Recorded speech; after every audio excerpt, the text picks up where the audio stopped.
ونصلي على رسوله الكريم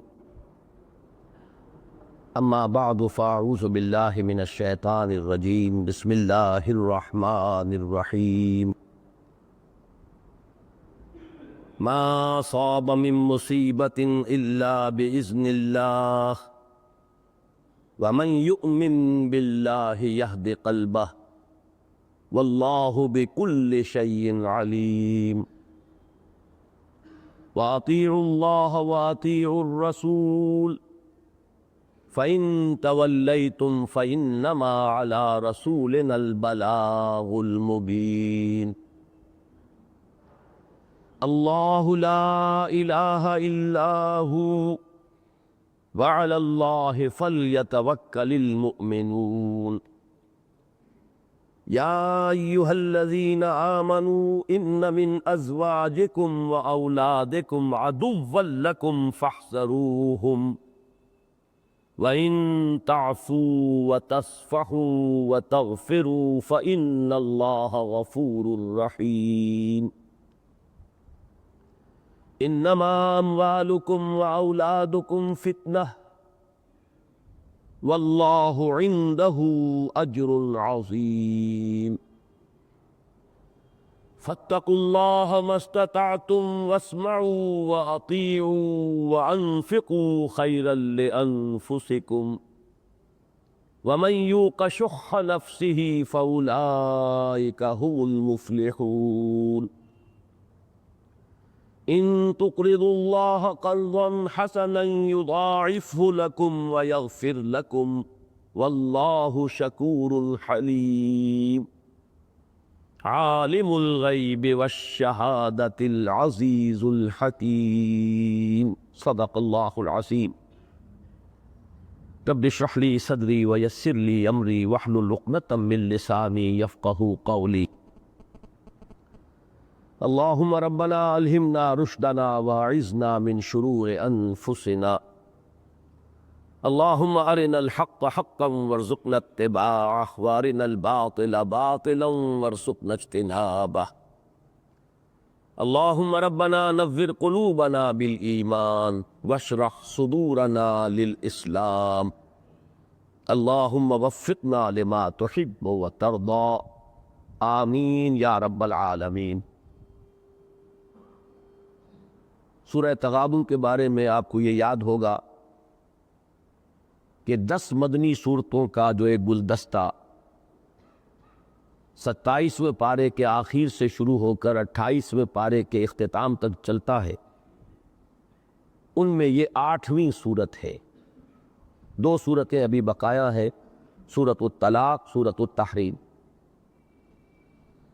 لیکن یہ کہ ان صورتوں میں جو 5 صورتیں مسبحات کہلاتی ہیں، جن کا آغاز ہوا ہے سبح للہ یا یسبح للہ کے الفاظ سے، اس سلسلے کی یہ آخری کڑی ہے۔ سب سے پہلی سورہ حدید، پھر سورۃ الحشر، پھر سورۃ الصف، پھر سورۃ الجمعہ اور یہ آخری سورۃ التغابن۔ اول و آخر کے مابین بڑی گہری مشابہت ہے۔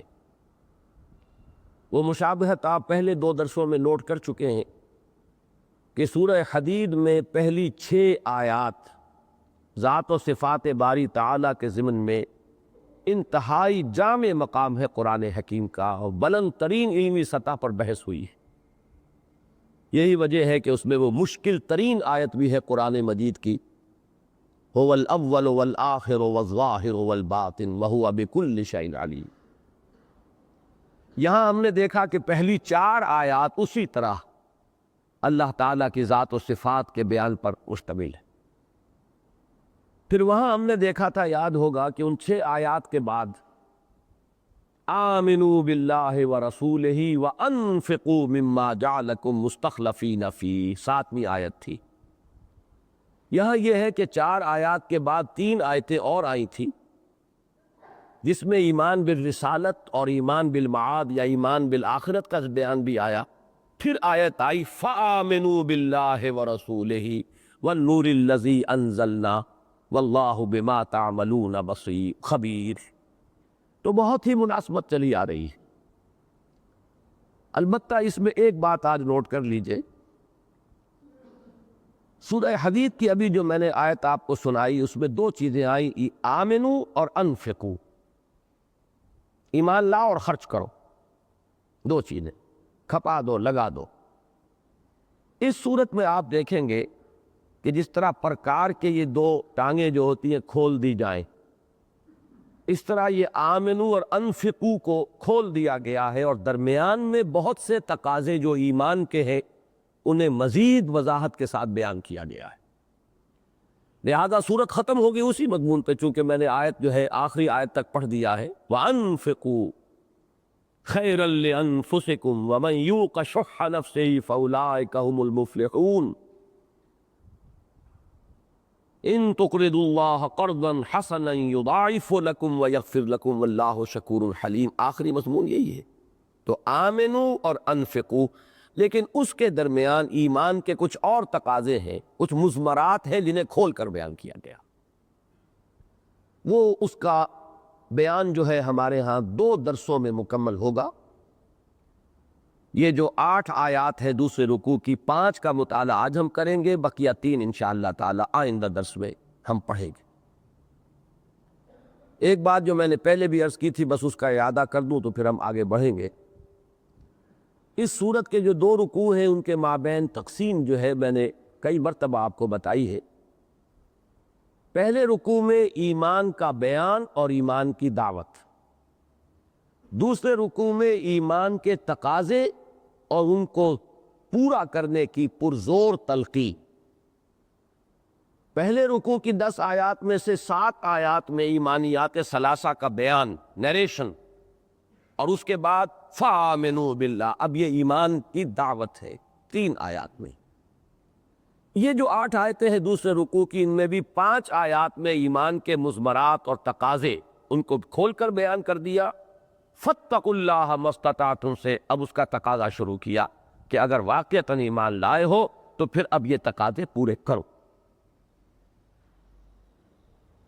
ایک لفظ جو میں نے ابھی استعمال کیا ہے، ایمان کے مضمرات اور اس کے تقاضے،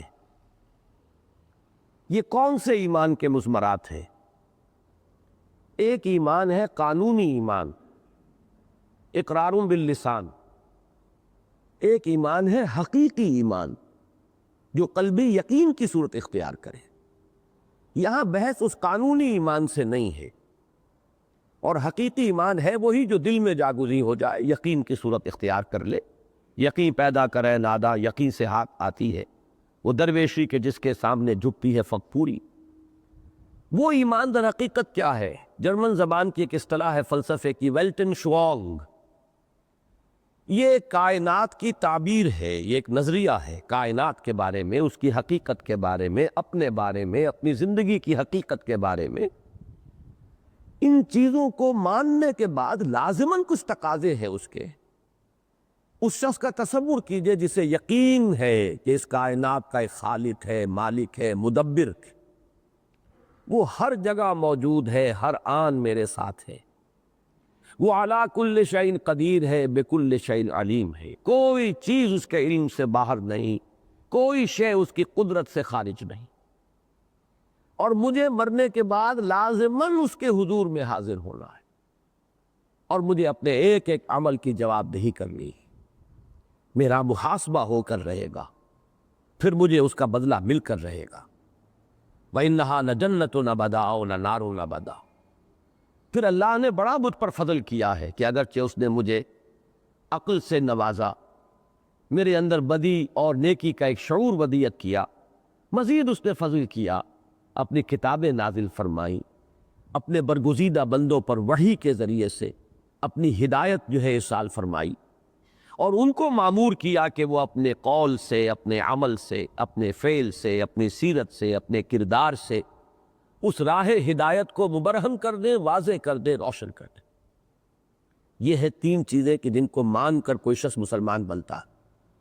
لیکن ماننے کا فرق ہے، ایک ماننا ہے صرف ماننے کے درجے میں، مان لیا اقرار باللسان۔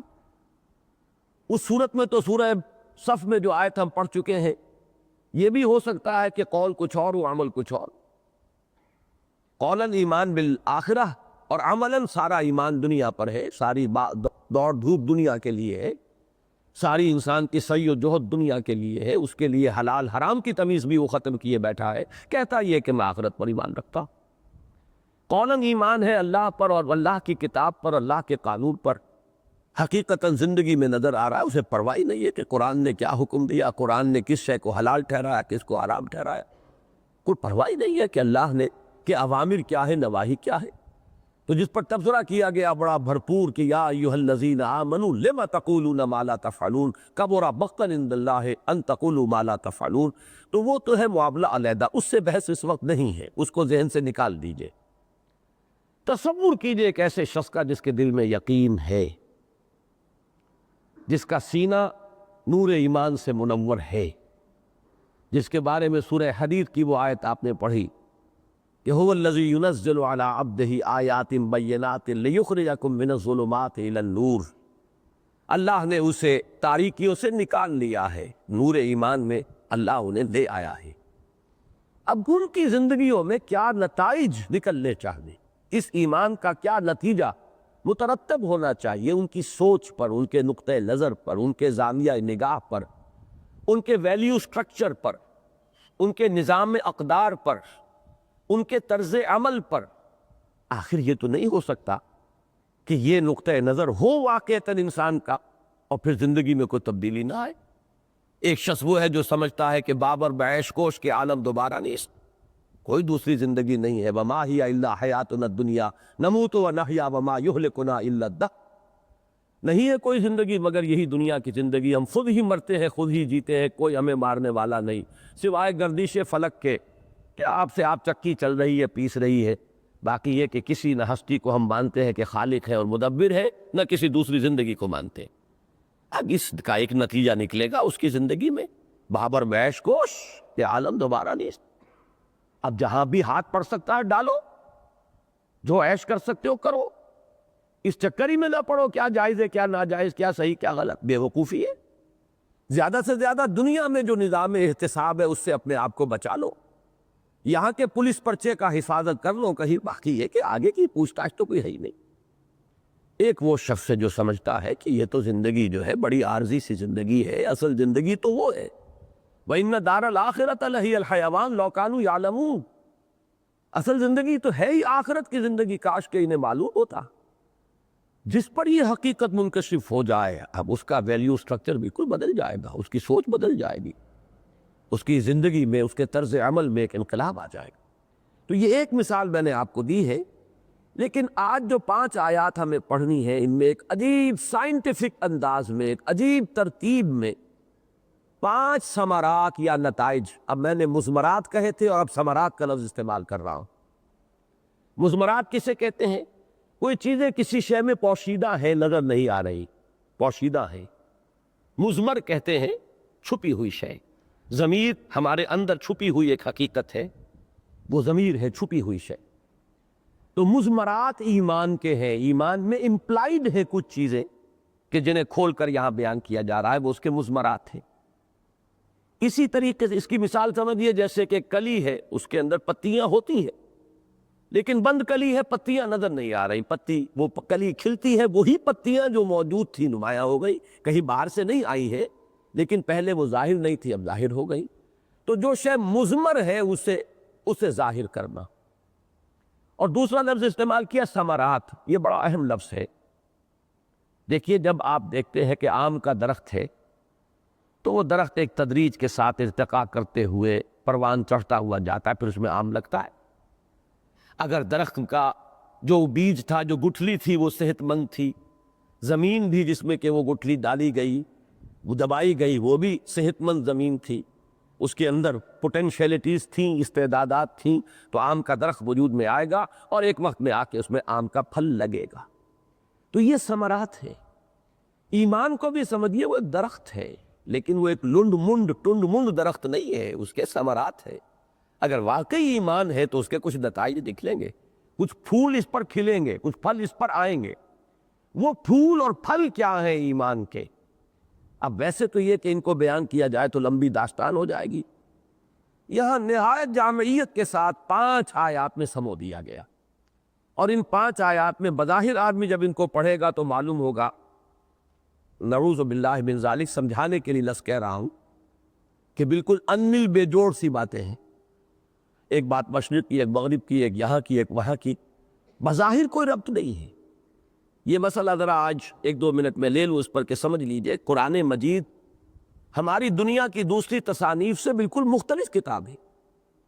وہاں چیپٹرز ہوتے ہیں معین، اور اس چیپٹر کا جو کنٹینٹس ہیں ان کا خلاصہ اس کے عنوان میں آتا ہے. آپ کو معلوم ہو جاتا ہے کہ یہ عنوان جو ہے دلالت کر رہا ہے کہ اس چیپٹر میں کیا کچھ ہے، کس چیز پر بحث ہوئی.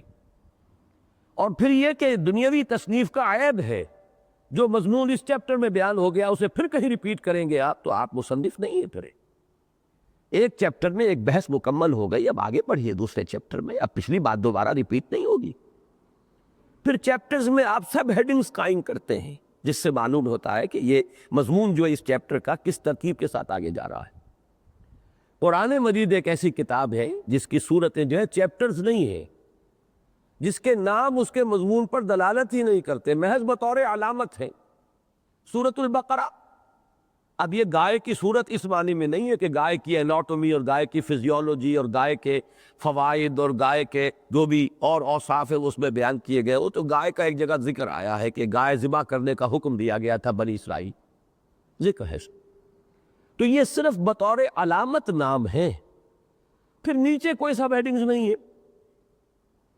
لہذا اب یہ کام در حقیقت قرآن کے قاری کا ہے، اس کے طالب علم کا ہے، اسے یہاں ربط خود تلاش کرنا پڑتا ہے. یہ میں نے بارہ عرض کیا ہے کہ اسلوب کے اعتبار سے قرآن مجید کا انداز جو ہے، اسلوب جو ہے وہ خطابت کا ہے. یوں کہا جا سکتا ہے کہ قرآن مجید ڈیوائن اوریشنز کی ایک کلیکشن ہے، ایک مجموعہ خطبات الہیہ. اللہ کے خطبے ہیں مختلف اوقات میں جو نازل ہوئے ہیں محمد الرسول اللہ صلی اللہ علیہ وسلم پر، اور خطبوں ہی کی شکل میں حضور نے ڈیلیور کیا ہے، انہیں سنایا ہے لوگوں کو. کتابی شکل میں لکھا ہوا قرآن نازل نہیں ہوا، اور نہ کتابی شکل میں لکھا ہوا منتقل کیا حضور نے، یہ تو بعد میں ہوا ہے. اس کی جو ترتیب ہوئی اور پھر جمع کیا گیا کتابی شکل میں ما بین الدفتین، یہ تو حضرت ابوبکر کے زمانے میں ہوا. اصل قرآن زبان سے زبان کو گیا ہے.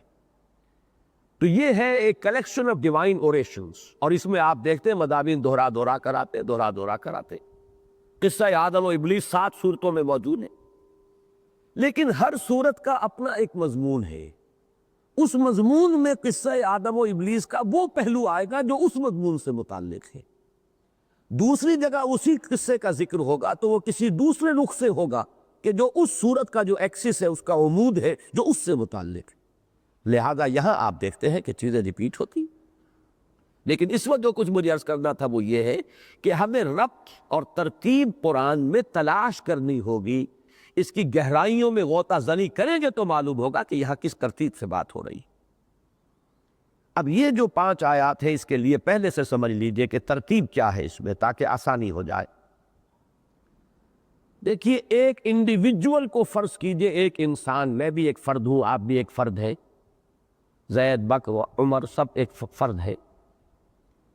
ایک فرد پر اس کی شخصیت جو ہے اس کے 2 رخ ہیں.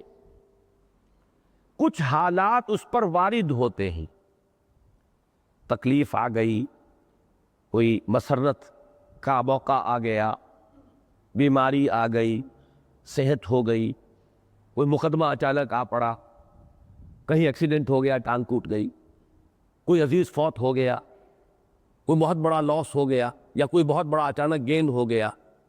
یہ چیزیں ہیں جو اس پر وارد ہو رہی ہیں.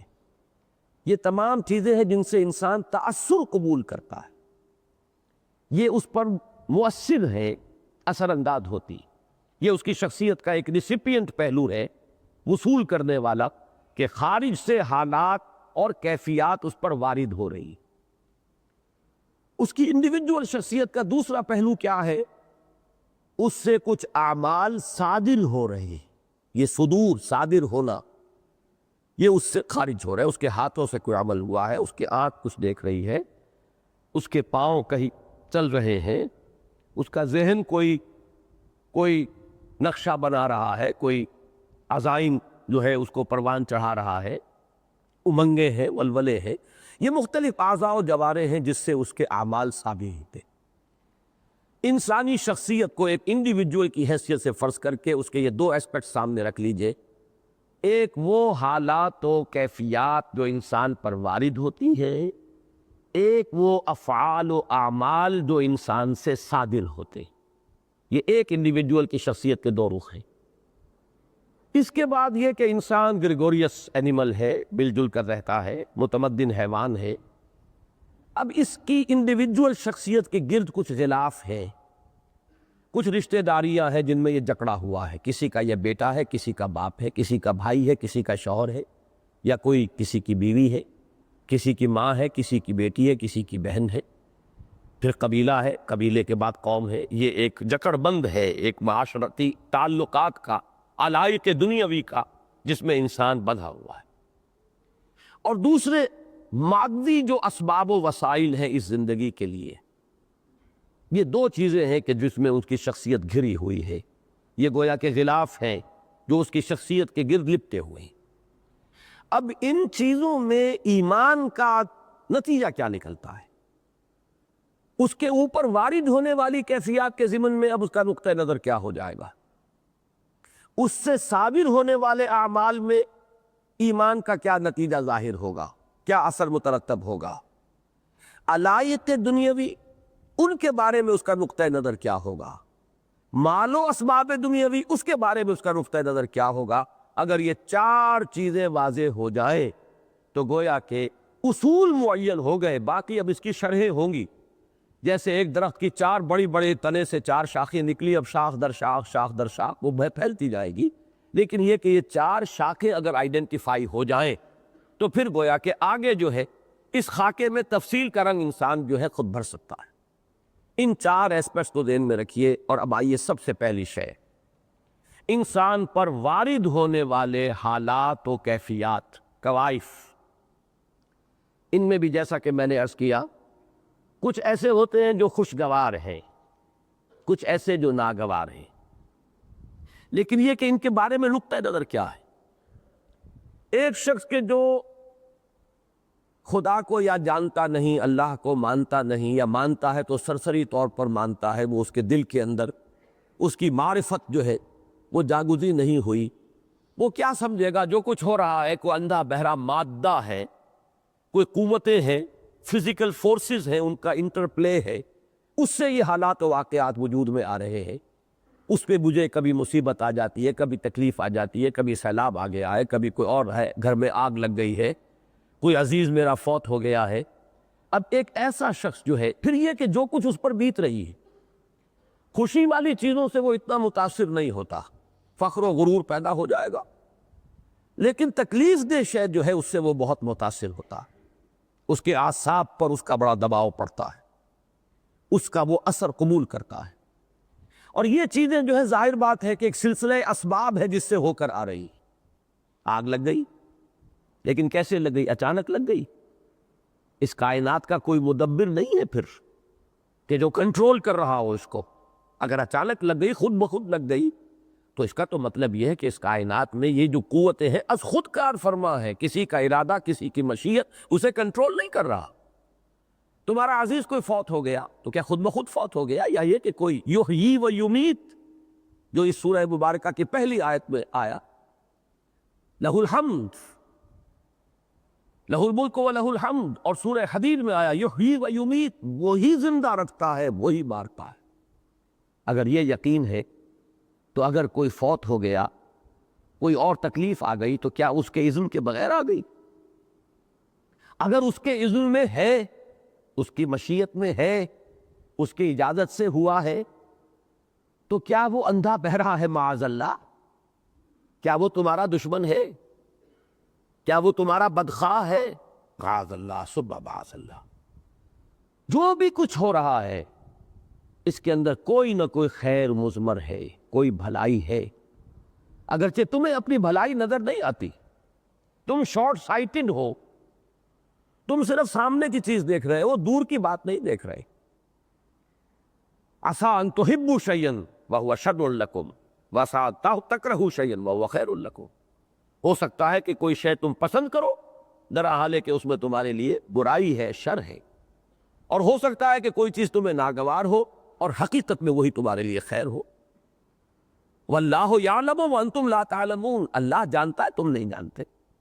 اب دیکھیے ایٹیچیوڈ بدلے گا جیسے جیسے یہ حقائق انسان پر منکشف ہو رہے ہیں، اب اس کا ان حوادث، ان واقعات، ان مصائب، ان مشکلات، ان تکالیف کے بارے میں نقطہ نظر بدلتا چلا جائے۔ اس میں اب شکوہ اور شکایت اور جھنجھلاہٹ نہیں ہوگی، بلکہ وہ کیفیت پیدا ہوگی جس کا نام ہے تسلیم و رضا۔ جو ہو رہا اس کائنات میں بغیر اذن رب نہیں ہوا، چاہے کتنے ہی واسطوں سے ہو کر ہوا ہو، کتنے ہی سلسلہ اسباب درمیان میں انٹروین کر رہا ہو، اصل مسبب الاسباب اللہ ہے، اس کے اذن کے بغیر پتہ تک جنبش نہیں کرتا۔ تو جو مجھ پر آیا وہ اس کی مرضی اور اس کی اجازت کے بغیر نہیں آیا، اور وہ میرا دوست ہے، میرا خیر خواہ ہے، میری بھلائی چاہتا ہے، وہ میری خیر اور میری بھلائی سے مجھ سے زیادہ واقف ہے۔ لہذا چاہے فی الفور کوئی شے مجھے ناگوار محسوس ہو رہی ہے، لیکن مجھے اسے کسی شکوے اور شکایت کے بغیر پورے تسلیم و رضا کی کیفیت کے ساتھ قبول کرنا چاہیے۔ یہ ہے ایمان کا پہلا نتیجہ ان حوادث کے بارے میں کہ جو انسان پر وارد ہوتے ہیں۔ اگرچہ لفظ دیکھیے یہاں آیا ہے ما صاب من مصیبت، نہیں پڑتی کوئی پڑنے والی۔ اصابہ یصیبو، کسی چیز کے اوپر واقع ہو جانا، جو ہم پر حالات واقع ہو رہے، لفظاً اس میں اطلاق ہوگا دونوں چیزوں پر، چاہے وہ ہمارے لیے دل خوش کن ہے اور چاہے وہ ہمارے لیے ناگوار ہے۔ پڑھنے والی شے ہے جو آ رہی ہے، ما اصابہ من مصیبت، لیکن ہم اردو میں مصیبت کا لفظ جو ہے وہ استعمال کرتے ہیں صرف اس شے کے لیے، اور عربی میں بھی غالب استعمال اسی کے لیے ہے کہ جو ناگوار ہے، تکلیف دہ ہے، انسان کے لیے پسندیدہ کیفیت نہیں ہے۔ لیکن لفظاً جان لیجئے کہ یہ کور کرتا ہے دونوں کو، جو بھی واقعہ ہوا ہے، جو بھی حادثہ ہوا ہے، جو بھی آپ پر ایک صورت جو ہے واقع ہو گئی ہے، ما اصاب من مصیبت الا باذن اللہ۔ اگر آپ مانتے ہیں کہ اللہ قادر مطلق ہے، اس کائنات کا کنٹرول اس کے ہاتھ میں ہے، سورہ حدید کے الفاظ یاد کیجئے، هو الذی خلق السماوات والارض فی ستۃ ایام ثم استوى علی العرش، تخت حکومت پر متمکن۔ سورہ سجدہ جو حضور صلی اللہ علیہ وسلم جمعے کی صبح فجر کی نماز میں پڑھا کرتے تھے، یدبر الامر من السماء الی الارض، مدبر وہ ہے، تدبیر ہے اس کی، اگرچہ اس کی تدبیر بڑی لمبی ہے، اس کی بڑی لانگ پلاننگز ہوتی ہے۔ تمہاری تقویم جو ہے، تمہارا کیلنڈر بڑا چھوٹا ہے، تم بہت گھبرا جاتے ہو۔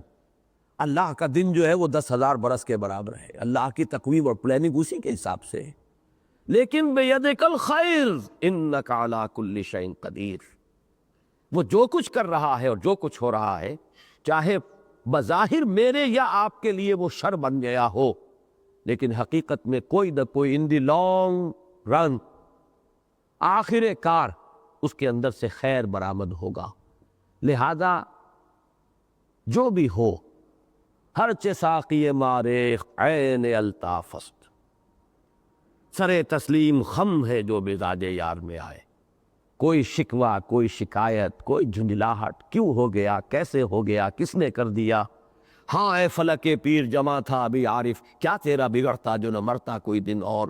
یہ شکوے، یہ رنج، یہ غم، یہ در حقیقت یہ محجوبیت کی علامت ہے، اللہ سے دور ہونے کی علامت ہے، معرفت خداوندی سے محروم ہونے کی علامت ہے۔ جہاں ایمان آئے گا اور یقین ہوگا کہ پتہ تک اس کے اذن کے بغیر جنبش نہیں کھاتا، وہاں تسلیم و رضا کی کیفیت ہو۔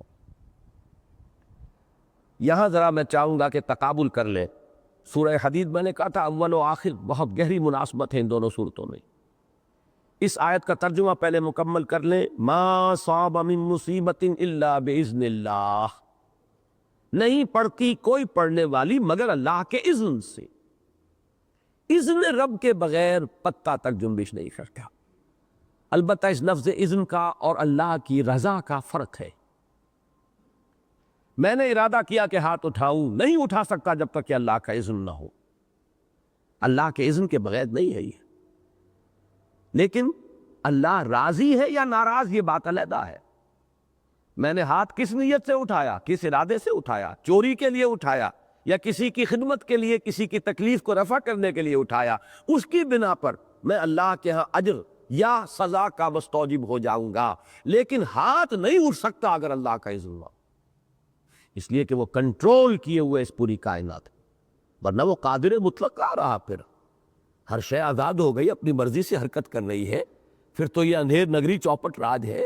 پھر اس کا تخت حکومت جو ہے گویا کہ وہ تو ڈاما ڈول ہے، اس کا تو کنٹرول ہی کوئی نہیں ہے.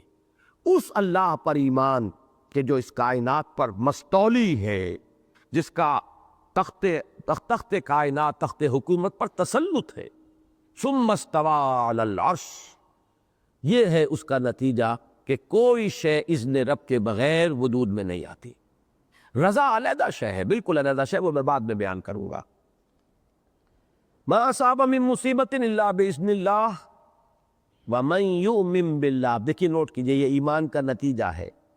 جو اللہ پر ایمان رکھتا ہے یہدی قلبہ، اللہ اس کے دل کو ہدایت دے دیتا ہے. کس بات کی ہدایت دے دیتا ہے؟ تسلیم و رضا کہ ہر چے ساقی مارے تین الطافست، نہ شبت نصیب دشمن کے شبت ہلاک تیرت، سر دوستاں سلامت کے تو خنجر آسمائی. اے اللہ جو تیری طرف سے آئے میں اس پر راضی ہوں، کوئی شکوہ نہیں، کوئی شکایت. یقیناً کوئی نہ کوئی خیر ہوگا اس میں، اگرچہ مجھے نظر نہیں آ رہا. یقیناً اس میں میری کوئی نہ کوئی مصلحت ہوگی، اس لیے میں سر تسلیم خم کر رہا ہوں. میں تیرے اس فیصلے پر کوئی شکوہ اور شکایت نہیں کرتا. یہ کیفیت جو ہے تسلیم و رضا کی. اب اس کا دیکھیے تعلق کس چیز سے جوڑا؟ واللہ بکل شیء علیم. دو چیزیں ہیں جس کے درمیان یہ بات آ گئی، اذن رب اور علم رب. علم رب سے باہر کچھ نہیں، ہر شے اس کے علم میں ہے. یہ نہیں ہے کہ ہم پر جو کچھ ہو رہا ہے، کسی دشمن نے میرے اوپر جو کچھ حملہ کیا ہے وہ اللہ کے علم میں نہیں ہے. وہ تو اللہ تعالیٰ ہے علیم بصیر، ہر جگہ موجود، ہر آن خود چشمدید گواہ ہے ہر واقعے کا. ہوا معکم اینما کنتم واللہ بما تعملون بصیر. کوئی شے اس کے علم سے باہر نہیں، کوئی شے اس کے اذن کے بغیر حرکت نہیں کر سکتی. آپ کا دشمن اگر آپ پر گولی چلا رہا ہے تو وہ بھی اذن رب کے بغیر نہیں. اور اگر اس نے ٹریگر اس کی انگلی نے حرکت کیا، دبا دیا، تو اذن رب کے بغیر یہ انگلی حرکت نہیں کر سکتی تھی. اور گولی آپ کو لگی ہے تو اللہ کے اذن کے بغیر نہیں لگ سکتی. اگر یہ بات دل میں نہیں ہے، جس کو کہ کہا ہے شیخ عبد القادر جیلانی رحمۃ اللہ علیہ نے اپنے بچے کو جو وصیت کی ہے انتقال کے وقت، وصایا ان کی مشہور ہے کہ اے میرے بچے اس حقیقت کو ذہن نشین کر لے، لا فاعل فی الحقیقت ولا مؤثر الا اللہ. اس کائنات میں فی الحقیقت کوئی فاعل، کوئی مؤثر نہیں ہے اللہ کے سوا. اسی کو آپ کہتے ہیں کلمہ جو آپ کا تیسرا کلمہ ہے، لا حول ولا قوت الا باللہ. کوئی بھلائی کی طاقت اور قوت نہیں ہے، کوئی برائی یا نقصان پہنچا دینے والی طاقت نہیں ہے مگر اللہ کے ساتھ. کوئی آپ کو غضن پہنچانا چاہے نہیں پہنچا سکتا اگر اللہ نہ چاہے. کوئی آپ کو نفع پہنچانا چاہے نہیں پہنچا سکتا اگر اللہ نہ چاہے. جیسے کہ فرمایا حضور صلی اللہ علیہ وسلم نے کہ اگر، بلکہ غالباً حدیث قدسی ہے، اگر تمام انسان مل کر چاہے کہ تمہیں کوئی نفع پہنچاتے، نہیں پہنچا سکتے مگر وہ جو اللہ چاہے. اور اگر تمام انسان مل کر چاہے تمہیں کوئی غضن پہنچا دے، نہیں پہنچا سکتے مگر وہ جو اللہ چاہے. لا حول ولا قوت الا باللہ. اب دیکھیے اس کا تقابل کیجئے، سورہ حدید میں یہ مضمون 2 آیتوں میں آیا تھا، وہ طویل آیتیں ہیں. ما صاب من مصیبت فی الارض ولا فی انفسکم، یہ الفاظ اضافی ہو گئے. نہیں پڑتی کوئی پڑنے والی نہ زمین میں نہ تمہاری جانوں میں. زمین میں وہ مصیبتیں ہیں جو بڑے پیمانے پر آتی ہیں، جیسے ابھی ہمارے ہاں سیلاب آیا تھا، کہیں زلزلہ آ جائے. ولا فی انفسکم، نہ تمہاری جانوں میں، بیماری آ گئی، تکلیف آ گئی، ایکسیڈنٹ ہو گیا، یہ تمہاری جانوں میں ہے. الا فی کتاب من قبل ان نبراہا، مگر وہ پہلے سے درج ہے ایک کتاب میں، اس سے قبل کہ اسے ہم ظاہر کریں. یہ کتاب کون سی کتاب ہے؟ علم الہی کی کتاب ہے، جس میں ہر شے پہلے سے موجود ہے. عالم ما کانا و ما یکون، جو ہونا ہے وہ بھی اس کے علم میں ہے کہ نہیں، لہذا وہ اللہ کے علم کی کتاب میں درج ہے۔ ان ذالک علی اللہ یسیر، یقیناً یہ اللہ پر بہت آسان ہے۔ اب آگے فرمایا لِکَیْ لَا تَعْصَوْا عَلَىٰ مَا فَاتَکُمْ، تاکہ جو چیز تم سے چھوٹ جائے، جاتی رہے، موقع ہاتھ سے نکل گیا، مال ہاتھ سے نکل گیا، کوئی عزیز آپ کا فوت ہو گیا، لفظ فوت آیا ہے، لِکَیْ لَا تَعْصَوْا عَلَىٰ مَا فَاتَکُمْ وَلَا تَفْرَحُوا بِمَا آتَاکُمْ، اور جو کچھ اللہ تمہیں دے دے اس پر اطراء نہ کرو۔ ان اللہ واللہ لا يحب كل مختال فخور، اللہ کو یہ شیخی خورے پسند نہیں ہے۔ اب دیکھیے اس آیت میں وہ بات کھل کر آ گئی جسے یا یہد قلبہ کے ایک لفظ میں کہا گیا، اللہ اس کے دل کو ہدایت دے دیتا۔ کیا ہدایت دے دیتا ہے؟ کہ کوئی شے نکل گئی، جاتی رہی، نقصان ہو جائے تو اس کے اوپر افسوس نہ کیا کرو۔ کوئی شے مل گئی، اچانک گھر بیٹھے کوئی دولت آ گئی، چھپر پھاڑ کر کچھ دے دیا اللہ نے، کوئی خوشی کا موقع آ گیا، اس پہ اطراء نہ کرو۔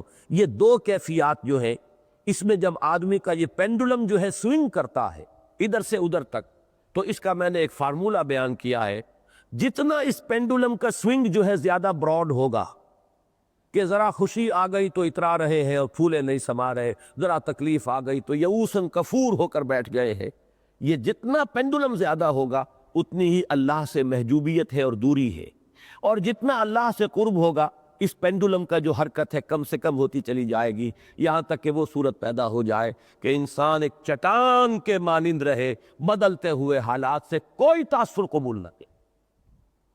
تکلیف آئی ہے تو رب کی طرف سے صبر ہے، شکر ہے، کوئی اگر راحت آ گئی ہے رب کی طرف سے شکر ہے، اس کا احسان مانو۔ بلکہ میں نے اس سے پہلے کئی مرتبہ عرض کیا ہے کہ اس کے کئی درجے ہیں۔ سورۃ الفجر میں بیان کیا گیا، ایک عجیب مقام ہے قرآن مجید کا، شکوہ کیا ہے اللہ نے، فَأَمَّا الْإِنسَانُ إِذَا مَا ابْتَلَاهُ رَبُّهُ فَأَكْرَمَهُ وَنَعَّمَهُ فَيَقُولُ رَبِّي أَكْرَمَنِ۔ انسان کا معاملہ عجیب ہے کہ جب اسے اس کا رب آزماتا ہے اور عزت دیتا ہے اور نعمتیں دیتا ہے تو وہ کہتا میرے رب نے مجھے عزت دی۔ وَأَمَّا إِذَا مَا ابْتَلَاهُ فَقَدَرَ عَلَيْهِ رِزْقَهُ، جب اس کو آزماتا ہے اس کے رزق کی تنگی کر کے، فَيَقُولُ رَبِّي أَهَانَنِ، تو کہتا میرے رب نے مجھے رسوا کر دیا، ذلیل کر دیا۔ کلا، ہرگز نہیں۔ بتائیے اس میں کیا خطا ہے، کیا غلطی ہے؟ وہ عزت کو بھی اللہ کی طرف منسوب کر رہا ہے اور ذلت کو بھی اللہ کی طرف منسوب کر رہا ہے، شرک تو نہیں کیا نا۔ ایک گمراہی تو یہ ہوتی کہ وہ کہتا یہ جناب مجھ پر فلاں دیوتا کی نظر کرم ہو گئی ہے، یہ تو لکشمی بائی کی کرپا سے مجھے یہ دولت مل گئی ہے، اب تو شرک ہو گیا۔ یا فلاں مجھ پہ ناراض ہو گیا دیوتا، یا فلاں بزرگ جو ہے ان کا غضب آ گیا ہے تو مجھے یہ نقصان پہنچ گیا، یہ شرک ہو گیا۔ یہ تو ہوا ضل ضلالا بعیدا، یہ تو دور کی گمراہی میں انسان نکل گیا۔ اس سے آگے آئیے تو ہدایت پہ آیا ہے یہ شخص جو کہہ رہا ہے کہ اللہ نے عزت دی، اللہ نے ذلت دی، یہ تو ہدایت ہے، اس پہ شکوہ کہے گا اللہ کیوں اس پر تنقید کر رہا ہے؟ اس کے اعتبار سے ہدایت ہے۔ دیکھیے سیڑھی ہے، وہ ممبر کی 4 سیڑھیاں اگر ہے تو نچلی سے اوپر والی جو ہے وہ پہلی کے مقابلے میں بلند ہے، تیسری کے مقابلے میں پست ہے۔ لَتَرْكَبُنَّ طَبَقًا عَنْ طَبَقٍ، ہدایت بھی درجہ بدرجہ آتی ہے اور ضلالت اور گمراہی بھی درجہ بدرجہ بڑھتی ہے۔ تو درمیانی سیڑھی پہلی کے مقابلے میں بلند اور تیسری کے مقابلے میں پست۔ تو شرک کے مقابلے میں تو یہ ہدایت ہے کہ اس نے کہا کہ میرے رب نے مجھے عزت دی، یہ مجھے دولت دی، مال دیا، عزت دی، رب نے دی، اس کے مقابلے میں ہدایت ہے۔ اگر اس کو تنگی آ گئی، مصیبت آ گئی، کوئی فاقے آ گئے تو میرے رب نے مجھے رسوا کر دیا، اس شرک کے مقابلے میں ہدایت ہے۔ لیکن اس اعتبار سے ابھی گمراہی کے اندر انسان مبتلا ہے کہ یہاں کا یہ سراب اور دھوکہ جو ہے اس میں مبتلا ہے، یہاں کی عزت عزت نہیں اور یہاں کی یہ رسوائی رسوائی نہیں، جو ہم نے پہلے رکوع میں پڑھا ذالک یوم التغابن، عزت کا اور ذلت کا فیصلہ تو اس دن ہوگا۔ یہ دونوں تو آزمائش ہے، کبھی دے کر آزمایا، کبھی لے کر آزمایا، کبھی چھین کر آزمایا، کبھی کوئی رحمت نازل فرما کر آزمائے، دونوں آزمائش آزمائش ہونے کے اعتبار سے برابر۔ دیکھیے اس آیت میں یہی وجہ ہے کہ اس میں لفظ ابتلا دونوں میں آیا، فَأَمَّا الْإِنسَانُ إِذَا مَا ابْتَلَاهُ رَبُّهُ، رب نے تو آزمایا تھا، کچھ دنیا کی دولت دے دی، کچھ مال اسباب دے دیا، وہ سمجھ بیٹھا مجھے عزت مل گئی۔ عزت نہیں ہے یہ تو امتحان ہے، آزمائش ہے۔ وَإِذَا مَبْتَلَاهُ فَقَدَرَ عَلَيْهِ رِزْقَهُ، اور جب اس کو آزمایا دوسری شکل میں کہ ذرا رزق کی تنگی کر دی، ناپ تول کر، تو کہا مجھے ذلیل کر دی، حالانکہ یہ ذلت نہیں۔ اس اعتبار سے ہدایت کی اب اگلی سیڑھی آئی کہ یہاں کی عزت عزت نہیں، یہاں کی ذلت ذلت نہیں، دونوں امتحانی کیفیات ہو۔ اس سے اوپر ایک سیڑھی اور ہے۔ عام آدمی جو یہاں پہنچ جائے گا وہ یہ سمجھے گا کہ یہ جب اللہ دے کر آزماتا ہے تو یہ ہلکا امتحان ہے، اور جب تکلیف دے کر آزماتا ہے تو یہ زیادہ بھاری امتحان ہے۔ ہدایت کی ایک اور منزل ہے کہ یہاں کی دولت، یہاں کی فراوانی، یہ زیادہ کڑا امتحان ہے بنسبت یہاں کی انسان کی اگر صرف ضرورت پوری ہو رہی ہو۔ اگر یہاں کی شہرت مل گئی ہے تو زیادہ بڑے امتحان میں آ گیا انسان بنسبت اس کے کہ کوئی اسے جانتا نہ ہو۔ یہاں اقتدار نصیب ہو گیا ہے تو زیادہ کٹھن ہو گئی اس کی آزمائش بنسبت اس کے کہ اس کے ہاتھ میں کوئی اختیار نہ ہو۔ یہاں دولت زیادہ مل گئی ہے تو زیادہ حساب دینا پڑے گا قیامت کے دن بنسبت اس شخص کے جس کے بارے میں حضور نے فرمایا سبق المفردون، جو ہلکے پھلکے تھے وہ آگے نکل جائیں گے۔ یہ جو بھاری بھرکم ساز و سامان لیے بیٹھے ہیں، ان کا تو جب انکم ٹیکس والے حساب لینے بیٹھتے ہیں تو دن میں تارے نظر آ جاتے ہیں، جب اللہ کے ہاں حساب دینا پڑے گا تو ہوش ٹھکانے آ جائے گی۔ وہ جو یہاں ہلکے پھلکے تھے وہ نکل جائیں گے، اس لیے کہ ان کا حساب اتنا ہی ہلکا ہو۔ اسی کی مثال ہے امام احمد ابن حنبل کے طرز عمل میں رحمہ اللہ، جب ان پر کوڑے برس رہے تھے اور وہ مار پڑ رہی تھی جس کے بارے میں کہتے ہیں کہ ہاتھی کو وہ مار ماری جاتی تو وہ بھی بلبلا اٹھتا، اس وقت وہ روئے نہیں، آنکھوں میں آنسو نہیں آئے، برداشت کیا۔ اور جب حکومت بدل گئی، اب اگلا خلیفہ جو ہے اس کا نظام کچھ اور ہے، اس کی رائے کچھ اور ہے، اب اس کے ہاتھ سے ایک ایلچی آیا ہے اشرفیوں کی تھیلیاں لے کر امام احمد ابن حنبل کی خدمت میں کہ یہ دربار خلافت سے آپ کے لیے ہدیہ ہے۔ اس وقت رو پڑے کہ پروردگار میں اس امتحان کے قابل نہیں، یہ امتحان بہت کڑا ہے، یہ بہت بھاری، سختی کو آدمی جھیل جاتا ہے۔ لالچ والا امتحان جو ہے اور دنیا کی دولت کے اندر کہ جو انسان کے لیے آزمائش مضمر ہے، یہ زیادہ کڑی ہے بنسبت اس کی۔ تو یہ ہے انتہا اس ہدایت کی جو وہاں سے چلی ہے۔ ایک ضل ضلالا بعیدہ ہے کہ فلاں دیوی یا دیوتا یا فلاں آلہہ جو ہے ان کی وجہ سے ہو رہا ہے۔ ایک یہ کہ آپ نے دونوں چیزوں کو منسوب تو کیا اللہ کی طرف، لیکن یہاں کی عزت کو عزت سمجھا، یہاں کی ذلت کو ذلت سمجھا۔ ایک یہ کہ نہیں، یہ دونوں اصل میں امتحان ہے۔ اور اس سے آخری بات کیا ہے کہ بظاہر عزت والا امتحان اگرچہ ہلکا نظر آتا ہے، حقیقت میں کڑا ہے، مشکل ہے، بھاری ہے، اس میں پورا اترنا، کامیاب ہونا مشکل تر ہے بنسبت اس کے جس کو حضور نے فرمایا ما قل و کفا خیر مما کثر و الہا، جو کم ہو لیکن کفایت کر جائے، آدمی کی ضرورتیں پوری ہو جائیں، کہیں بہتر ہے اس سے کہ کثرت ہو، بہت مال و اسباب ہو، لیکن اس کثرت اور مال و اسباب کی جو بہتات ہے اس کا نتیجہ نکلتا ہے غفلت، غافل ہو جائے گا۔ تو ما قل و کفا خیر مما کثر و الہا، اب اس کو پھر پڑھیے اس آیت کو، یہ جو حالات وارد ہو رہے ہیں۔ اب دیکھیے اس کے لیے ہمارے ہاں شاعری میں مختلف جگہوں پر اس کے لیے بڑی عمدہ تعبیرات ہیں۔ اس کے لیے میں نے عرض کیا کہ مقام لکھ لیجیے، یہ صوفیہ کے ہاں زیر بحث آتی ہے یہ چیزیں، یہ فقہ کی کتابوں میں نہیں ملے گی۔ فقہ کی کتابوں میں کتاب الطہارت ہے، کتاب المیاہ ہے، کتاب الصلاۃ ہے، وہ ظاہر شریعت سے بحث کرنے والی چیزیں ہیں۔ یہ باطنی کیفیات ہیں انسان کے اندر کی، ان میں آپ کو ملے گا ایک مقام، مقامات کہلاتے ہیں یہ صوفیہ کے ہاں، ایک مقام تسلیم و رضا، جو آ رہا ہے اس پر شکوہ نہ ہو، اس لیے کہ اللہ کے اذن کے بغیر نہیں ہے، اور یقیناً اس میں کوئی نہ کوئی ہمارا خیر ہے، چاہے اس وقت وہ چیز ہمیں بڑی ناگوار محسوس ہو رہی ہے۔ ایمان باللہ کا یہ تقاضا ہے۔ اسی لیے دیکھیے اکبر الہ آبادی نے کہا، بڑا پیارا شعر ہے، رضائے حق پہ راضی رہ، یہ حرف آرزو کیسا، یوں ہونا چاہیے، ایسا نہیں ہونا چاہیے، تم ہو کون؟ تم اللہ کو پڑھانا چاہ رہے ہو، تمہارا علم محدود، تمہارے پیمانے محدود، یوں ہو جانا چاہیے، یوں ہونا چاہیے تھا، ایسا نہیں ہونا چاہیے تھا۔ آپ ہے کون؟ آپ کیسے کہہ سکتے کہ نہیں ہونا چاہیے تھا؟ رضائے حق پہ راضی رہے، یہ حرف آرزو کیسا، خدا خالق، خدا مالک، خدا کا حکم تو کیسا؟ تم ہو کون؟ اسی لیے ایک حدیث ہے ان کلمۃ لو تفتح عمل الشیطان، یہ لو کاش کہ یوں ہوتا، یہ در حقیقت شیطان کے عمل کا آغاز ہو جاتا ہے یہاں سے۔ اس کا مطلب یہ ہے کہ جو ہوا ہے آپ سمجھتے ہیں کسی اور کے اذن سے ہوا یا اللہ کے اذن سے ہوا؟ اللہ کے اذن سے ہوا۔ جب تک کوئی شے ہوئی نہیں ہمیں نہیں معلوم کہ اللہ کا اذن کس شے میں ہے۔ جب ہو گئی تو اب تو ثابت ہو گیا ایک موحد کے نزدیک کہ اللہ کا اذن یہی تھا۔ جب اللہ کا اذن یہ تھا تو بندے کی حیثیت سے تمہارا کام تسلیم و رضا ہے کہ رضائے حق پہ راضی رہے۔ یہ حرف آرزو کیسا؟ خدا خالق، خدا مالک، خدا کا حکم تو کیسا؟ یہی شعر میں نے سنایا آپ کو۔ مولانا محمد علی جوہر مرحوم ایک دفعہ جیل میں گئے، ایک بچی جوان بیمار ہوئی، فوت ہو گئی۔ دوسری مرتبہ جیل میں گئے، دوسری جوان بچی اسی مرض میں مبتلا ہوئی۔ اب آپ جیل میں اس باپ کی قلبی کیفیت کا تصور کیجئے۔ وہاں سے ایک نظم لکھ کر بھیجی ہے، وہ طویل نظم ہے، آخری شعر اس کا یہ ہے: تیری صحت ہمیں منظور ہے لیکن اس کو نہیں منظور تو پھر ہم کو بھی منظور نہیں۔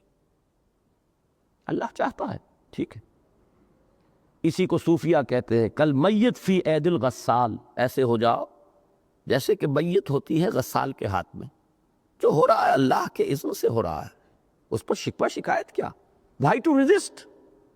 نہ ریزسٹ ایکچول ہوگا اور نہ ریزسٹ دل میں ہونا چاہیے کوئی اس پر رنج اور غم اور صدمہ اور یہ اور وہ۔ یہ چیز در حقیقت علامت ہے دوری، محجوبیت، اللہ کی معرفت سے محرومی کی۔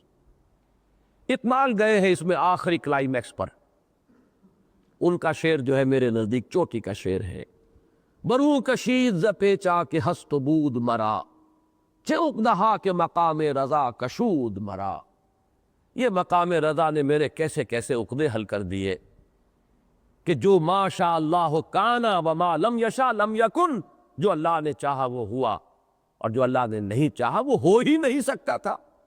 تو ہم کاہے کے لیے بیٹھ کر اپنے اس رنج اور غم اور پیچ و تاب، برو کشید ز پیچا کہ ہست و بود مرا، اس پورے پیچ و تاب سے مجھے تو باہر نکال لیا، سے عقدہا کہ مقام رضا کشود مرا۔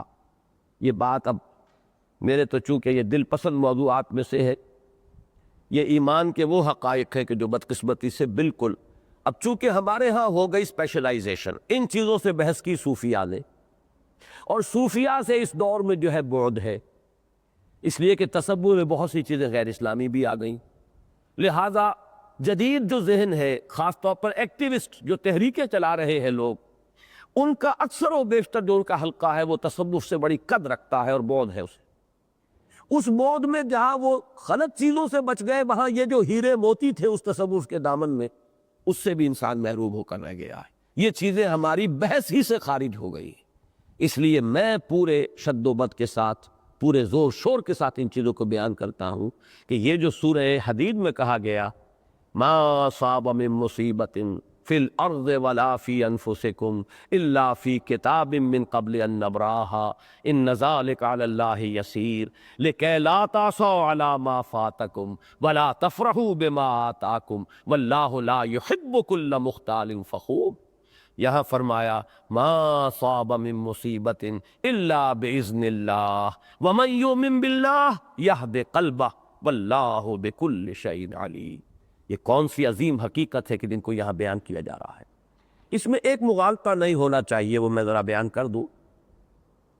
یہ جو درمیان کا سلسلہ اسباب ہے، میں نے اس وقت جو توحید کا ایک آخری نتیجہ ہے وہ بیان کیا ہے، لیکن اس میں نفی نہیں ہے ان اسباب کی۔ ایک شخص نے آپ کو پتھر مارا، اس ایک ایکشن میں دو کمپوننٹس ہیں۔ ایک اس شخص کا ارادہ ہے آپ کو پتھر مارنے کا، اس نے اٹھا کر پتھر مارا۔ ایک اس میں اللہ کا اذن شامل ہے۔ اس دوسرے حصے کی نفی نہیں ہے۔ دنیا کا نظام اس پر قائم ہوگا، آپ قصاص لے سکتے ہیں، آپ بدلہ لے سکتے ہیں، آپ جو مجرم ہیں ان کو کیفر کردار تک پہنچا سکتے ہیں، آپ انتقام لے سکتے ہیں، اس کی نفی نہیں ہے۔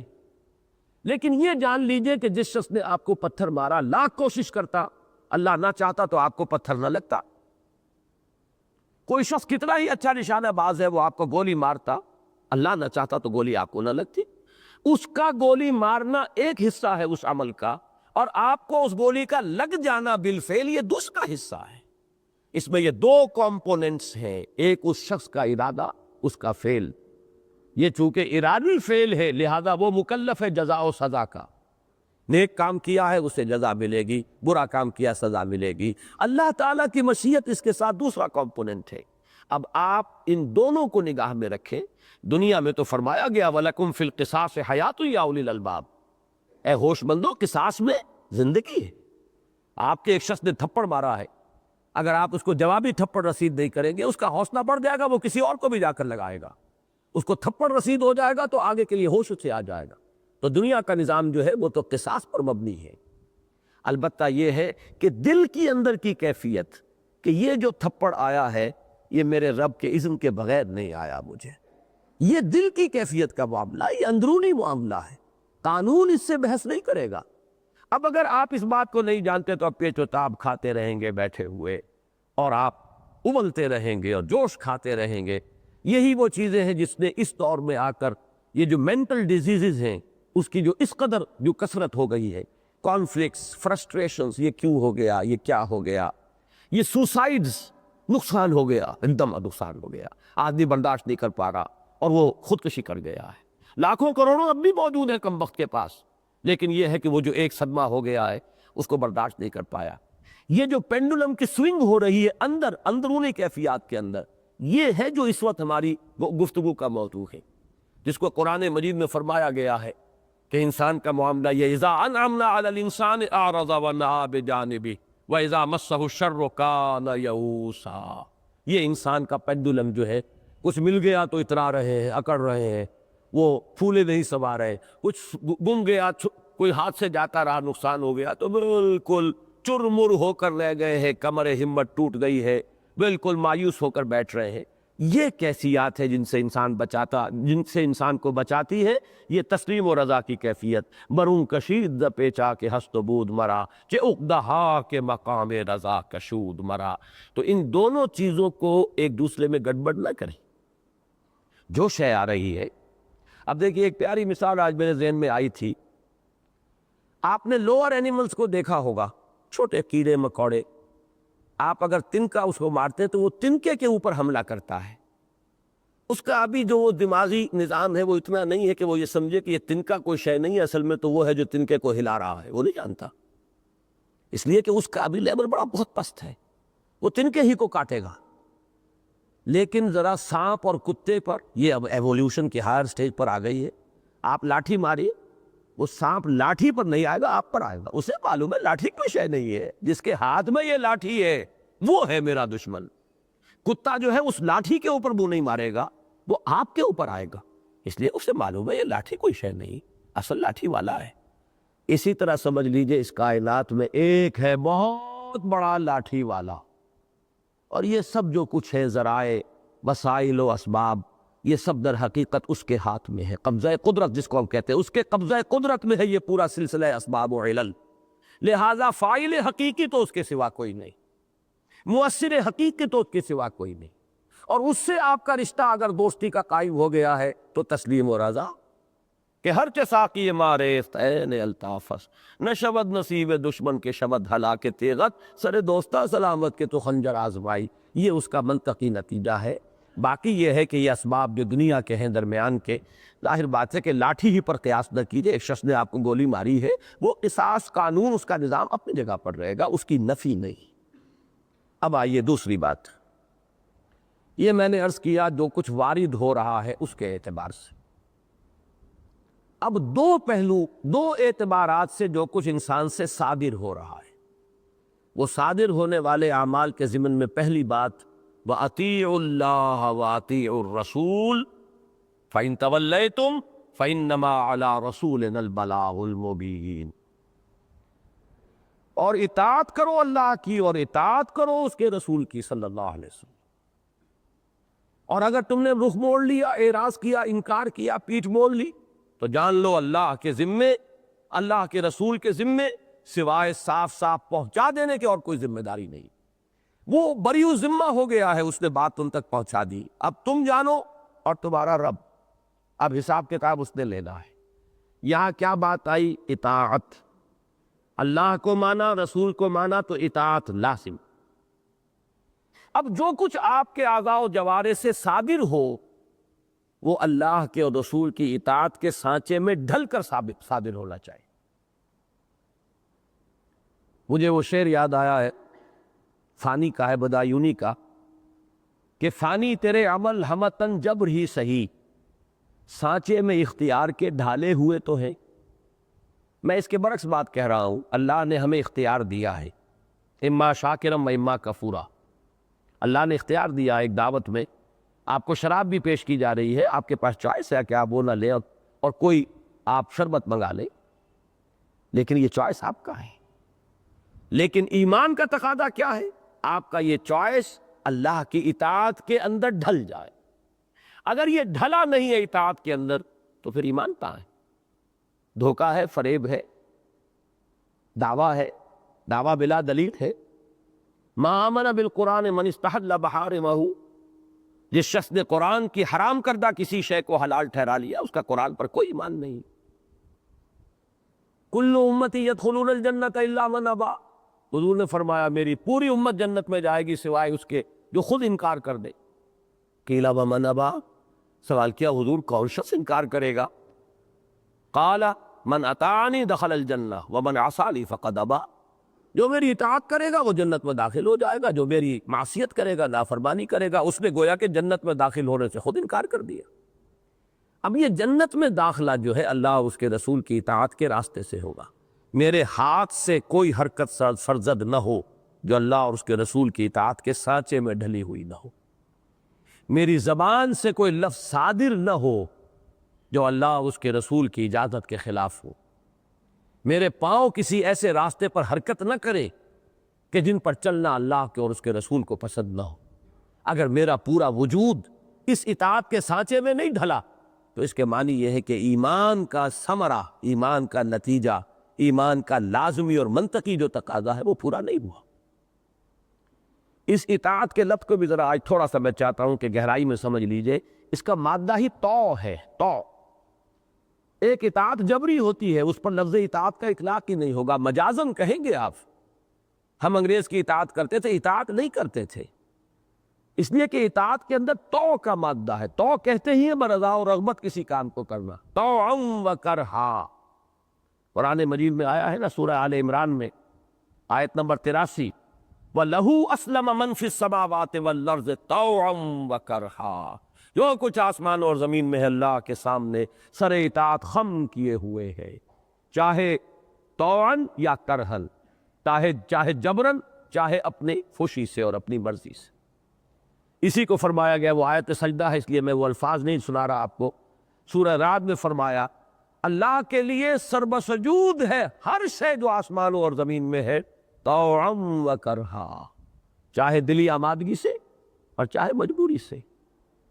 اسی کو فرمایا سورہ توبہ میں، قُلْ أَنفِقُوا طَوْعًا أَوْ كَرْهًا لَن يُتَقَبَّلَ مِنكُمْ، منافقین سے کہا گیا اب چاہے تم اپنی رضامندی سے خرچ کرو اور چاہے مجبوری کو خرچ کرو، اللہ تمہارے نفقات جو ہے ان کو قبول نہیں فرمائے گا۔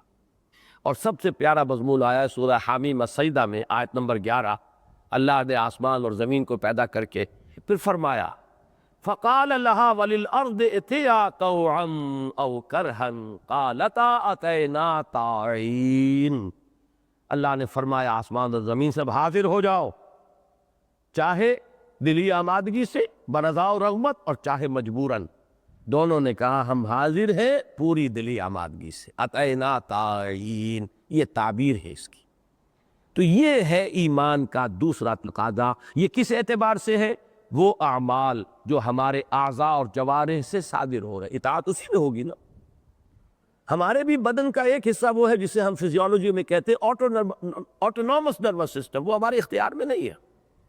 میرے دل کی حرکت میرے اختیار میں نہیں ہے، میری عطلیوں کی حرکت میرے اختیار میں نہیں ہے، میرے بالوں کا یہ بڑھنا یہ میرے اختیار میں نہیں ہے۔ جہاں اختیار آ گیا ہے میں اس کو اٹھاؤں یا نہ اٹھاؤں، بس یہ دیکھنا ہوگا کہ یہ جائز ہے کہ ناجائز، میں یہ پیسہ لوں یا نہ لوں، یہاں میرا اختیار ہے۔ وہاں اطاعت کا معاملہ آ جائے گا کہ آپ کا یہ اختیار، یوں کہیے، میں اس کے لیے یہ تعبیر کیا کرتا ہوں کہ اپنے اس اختیار کو اپنی مرضی سے اللہ کے قدموں میں ڈال دینا۔ اللہ کا دیا ہوا اختیار ہے، اللہ نے عطا کیا ہے۔ اللہ چاہتا تو ہمیں بالکل مجبور بنا دیتا، کوئی اختیار نہ دیتا، جیسے جمادات، نباتات، یہ سب مجبور ہیں، لیکن انسان کو اختیار دیا۔ اللہ کا عطا کردہ اختیار اپنی مرضی کو بروئے کار لا کر اس کے قدموں میں رکھ دیا جائے کہ ہم حاضر ہیں، جو تیری مرضی، جو تیرا حکم، جو تیرا فرمان، جو تو نے جائز کیا اس پر اکتفا کریں گے، جس کو تو نے ناجائز کہا اس کی طرف دیکھیں گے بھی نہیں۔ یہ جب ہے ایاک نعبد و ایاک نستعین، یہ گویا کہ ہم نے اللہ کا عطا کردہ اختیار اپنے اسی اختیار کو بروئے کار لاتے ہوئے خود اللہ کے حوالے کر دی۔ سبمیشن، خود ہم نے اپنے آپ کو اللہ کے قدموں میں ڈال دیا، بچھا دیا اللہ کے سامنے کہ جو تیرا حکم ہے حاضر ہیں۔ اطعنا طائعین، پروردگار ہم حاضر ہیں بالکل برضا و رغبت، اپنے دلی آمادگی کے ساتھ۔ یہ ایمان کا دوسرا نتیجہ ہوا، لیکن یہ کن چیزوں میں ہے جو ہم سے صادر ہو رہے ہیں۔ اب نمبر 3، یہ بھی وہ صادر ہونے والے اعمال میں نتیجہ ہے ایمان کا، اور وہ نتیجہ کیا ہے؟ توکل۔ توکل صرف اللہ۔ یہاں پھر وہی بات آئے گی، یہ عالم اسباب ہے۔ اللہ تعالیٰ نے یہاں کے پورے نظام کو اسباب و علل اور اس کے نتائج و عواقب، کاز اینڈ ایفیکٹ جسے آپ کہتے ہیں انگریزی میں، اس کے اندر جکڑا ہوا ہے۔ آپ پانی پیتے ہیں، پیاس بجھ جاتی ہے، گویا کہ پانی میں پیاس بجھانے کی تاثیر ہے۔ آپ کے پاس کوئی ذرائع موجود ہے کسی کام کو کرنے کے لیے، آپ کو معلوم اطمینان ہے گا، کار کھڑی ہوئی ہے، بالکل صحیح ہے، میں نے اس کی سروس بھی کرا لی تھی، ٹینک بھی فل کرا لیا تھا، اب صبح اٹھوں گا چل دوں گا۔ اسباب موجود ہیں، لیکن اگر وہ مسبب الاسباب نگاہ سے اوجھل ہو گیا، یہی محجوبیت ہے۔ نہیں چل سکتے جب تک کہ اللہ کا اذن نہ، نہیں جا سکتے۔ لاکھ اسباب موجود ہو، آپ کے ہاتھ میں سوکھا کاغذ ہے اور دیا سلائی ہے، لیکن اگر آپ کو یقین ہے کہ آپ اپنی مرضی سے اس آگ جس طرح چاہیں گے اس کاغذ کو جلا دیں گے، آپ اللہ سے دور ہو گئے، محجوب ہو گئے، آپ نے اللہ کی نفی کر دی۔ پھر تو سارا معاملہ اسباب و وسائل کا ہو گیا۔ مسبب الاسباب جو ہے وہ تو آؤٹ آف ڈسکشن، بحث سے خارج از بحث ہو گیا، اور وہ آنکھ اوجل پہاڑ اوجل، یہی تو ہے محجوبیت۔ ہم یہ سمجھتے ہیں کہ یہ سب سلسلہ اسباب و علل ہے، لہذا ہوتے ہوتے ہمارا پورا بھروسہ اور توکل جو ہے وہ اسباب و وسائل کے ساتھ جم جاتا۔ یہ ہے ایمان کی نفی۔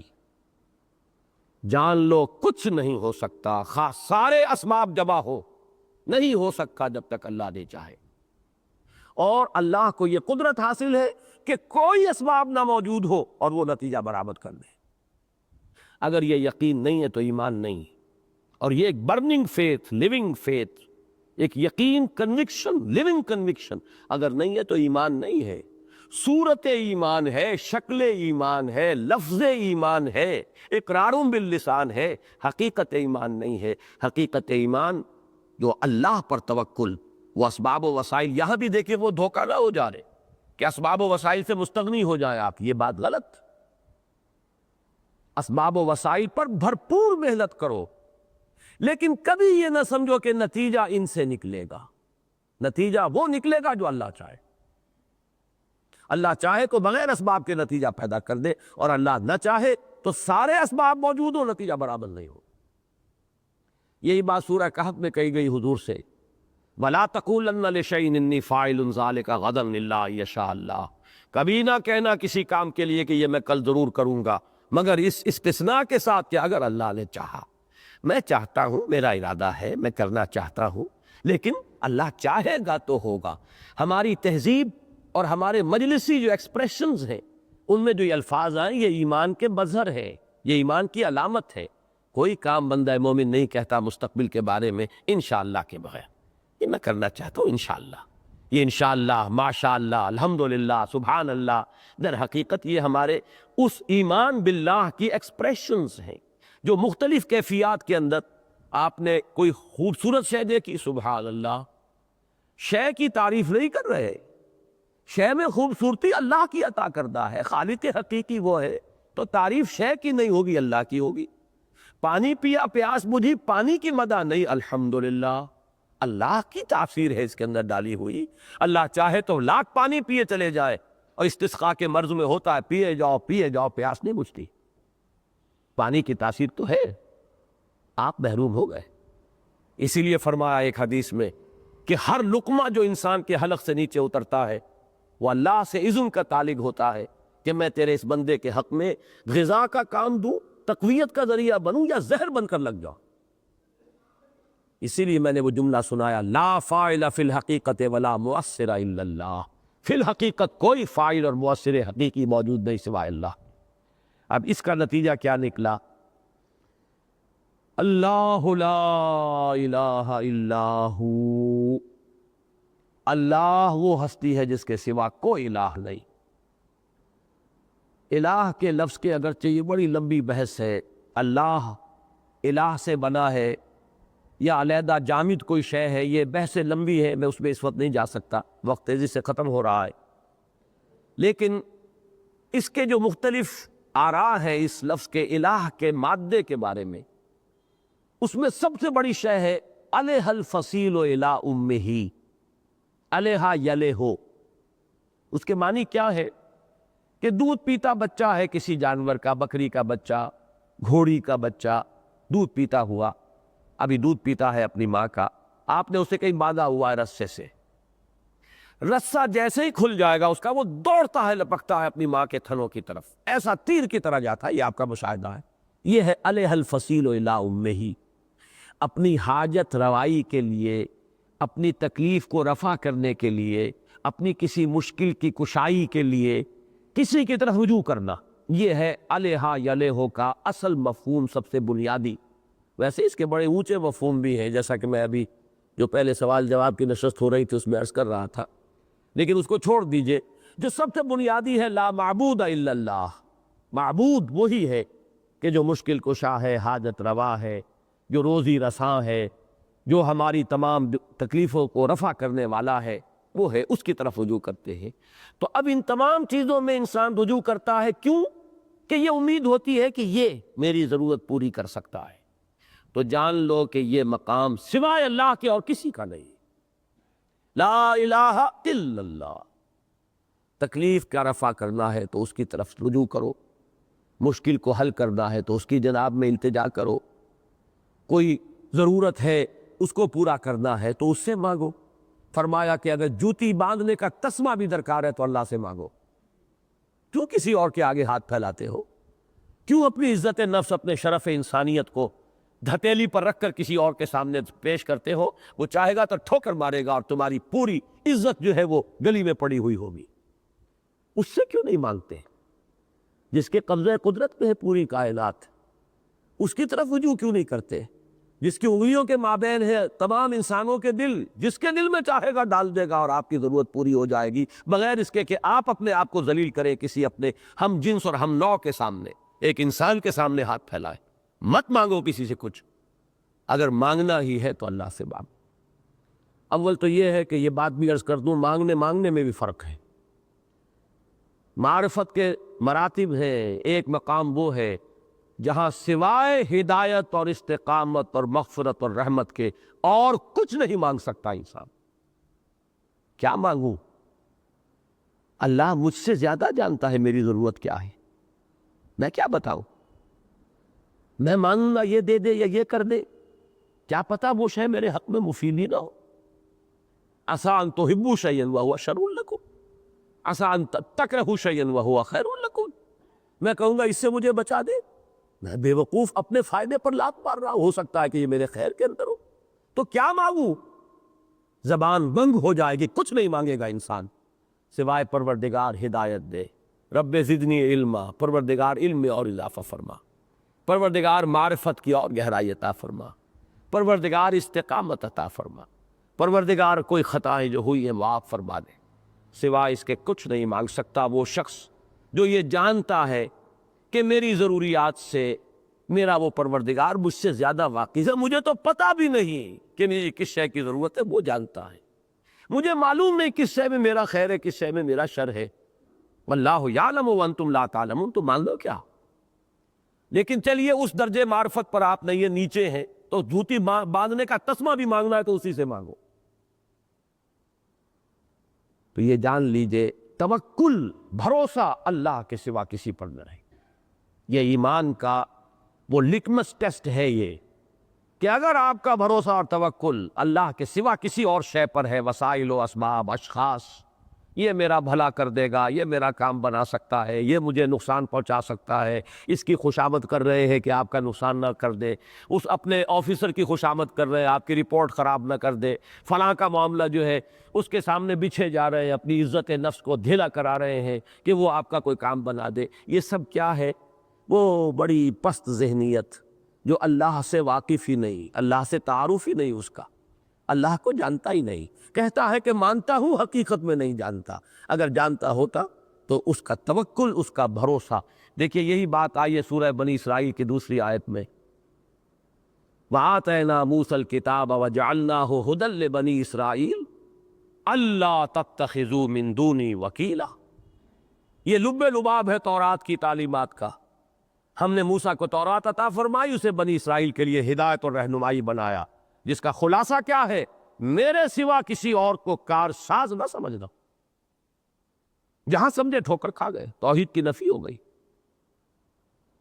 اسی کا ایک معاملہ ہوا تھا سیرت النبی میں۔ غزوہ حنین کے موقع پر مسلمانوں میں سے کسی کو یہ خیال آ گیا، کسی ایک آدھ کو آیا ہوگا، چند کو آ گیا ہوگا، ظاہر بات ہے یہ خیال محمد رسول اللہ کو نہیں آ سکتا، ابو بکر یا عمر کو نہیں آ سکتا رضی اللہ تعالی عنہم وصلی اللہ علیہ وسلم۔ خیال یہ آ گیا کہ کبھی ہم 313 ہوتے تھے تو ہم نے مار نہیں کھائی، آج تو ہم 12,000 ہیں۔ 12,000، 10,000 تھے جب مکے میں داخل ہوئے ہیں، اور جو مکے میں ایمان لائے طلقاء، اور کچھ وہ لوگ بھی جو ایمان نہیں لائے تھے لیکن وہ بھی اب شامل ہو گئے، اس لیے کہ رعایا ہے اب تو مسلمانوں کے مطیع 12,000 کا لشکر۔ لیکن کیا ہوا؟ وَيَوْمَ حُنَيْنٍ إِذْ أَعْجَبَتْكُمْ كَثْرَتُكُمْ، یاد کرو ذرا حنین کے دن کو جب کہ تمہیں اپنے کثرت پر ناز ہو گیا تھا، وسائل و اسباب پر۔ نتیجہ کیا نکلا؟ زمین اپنی تمام وسعتوں کے باوجود تم پر تنگ ہو گئی۔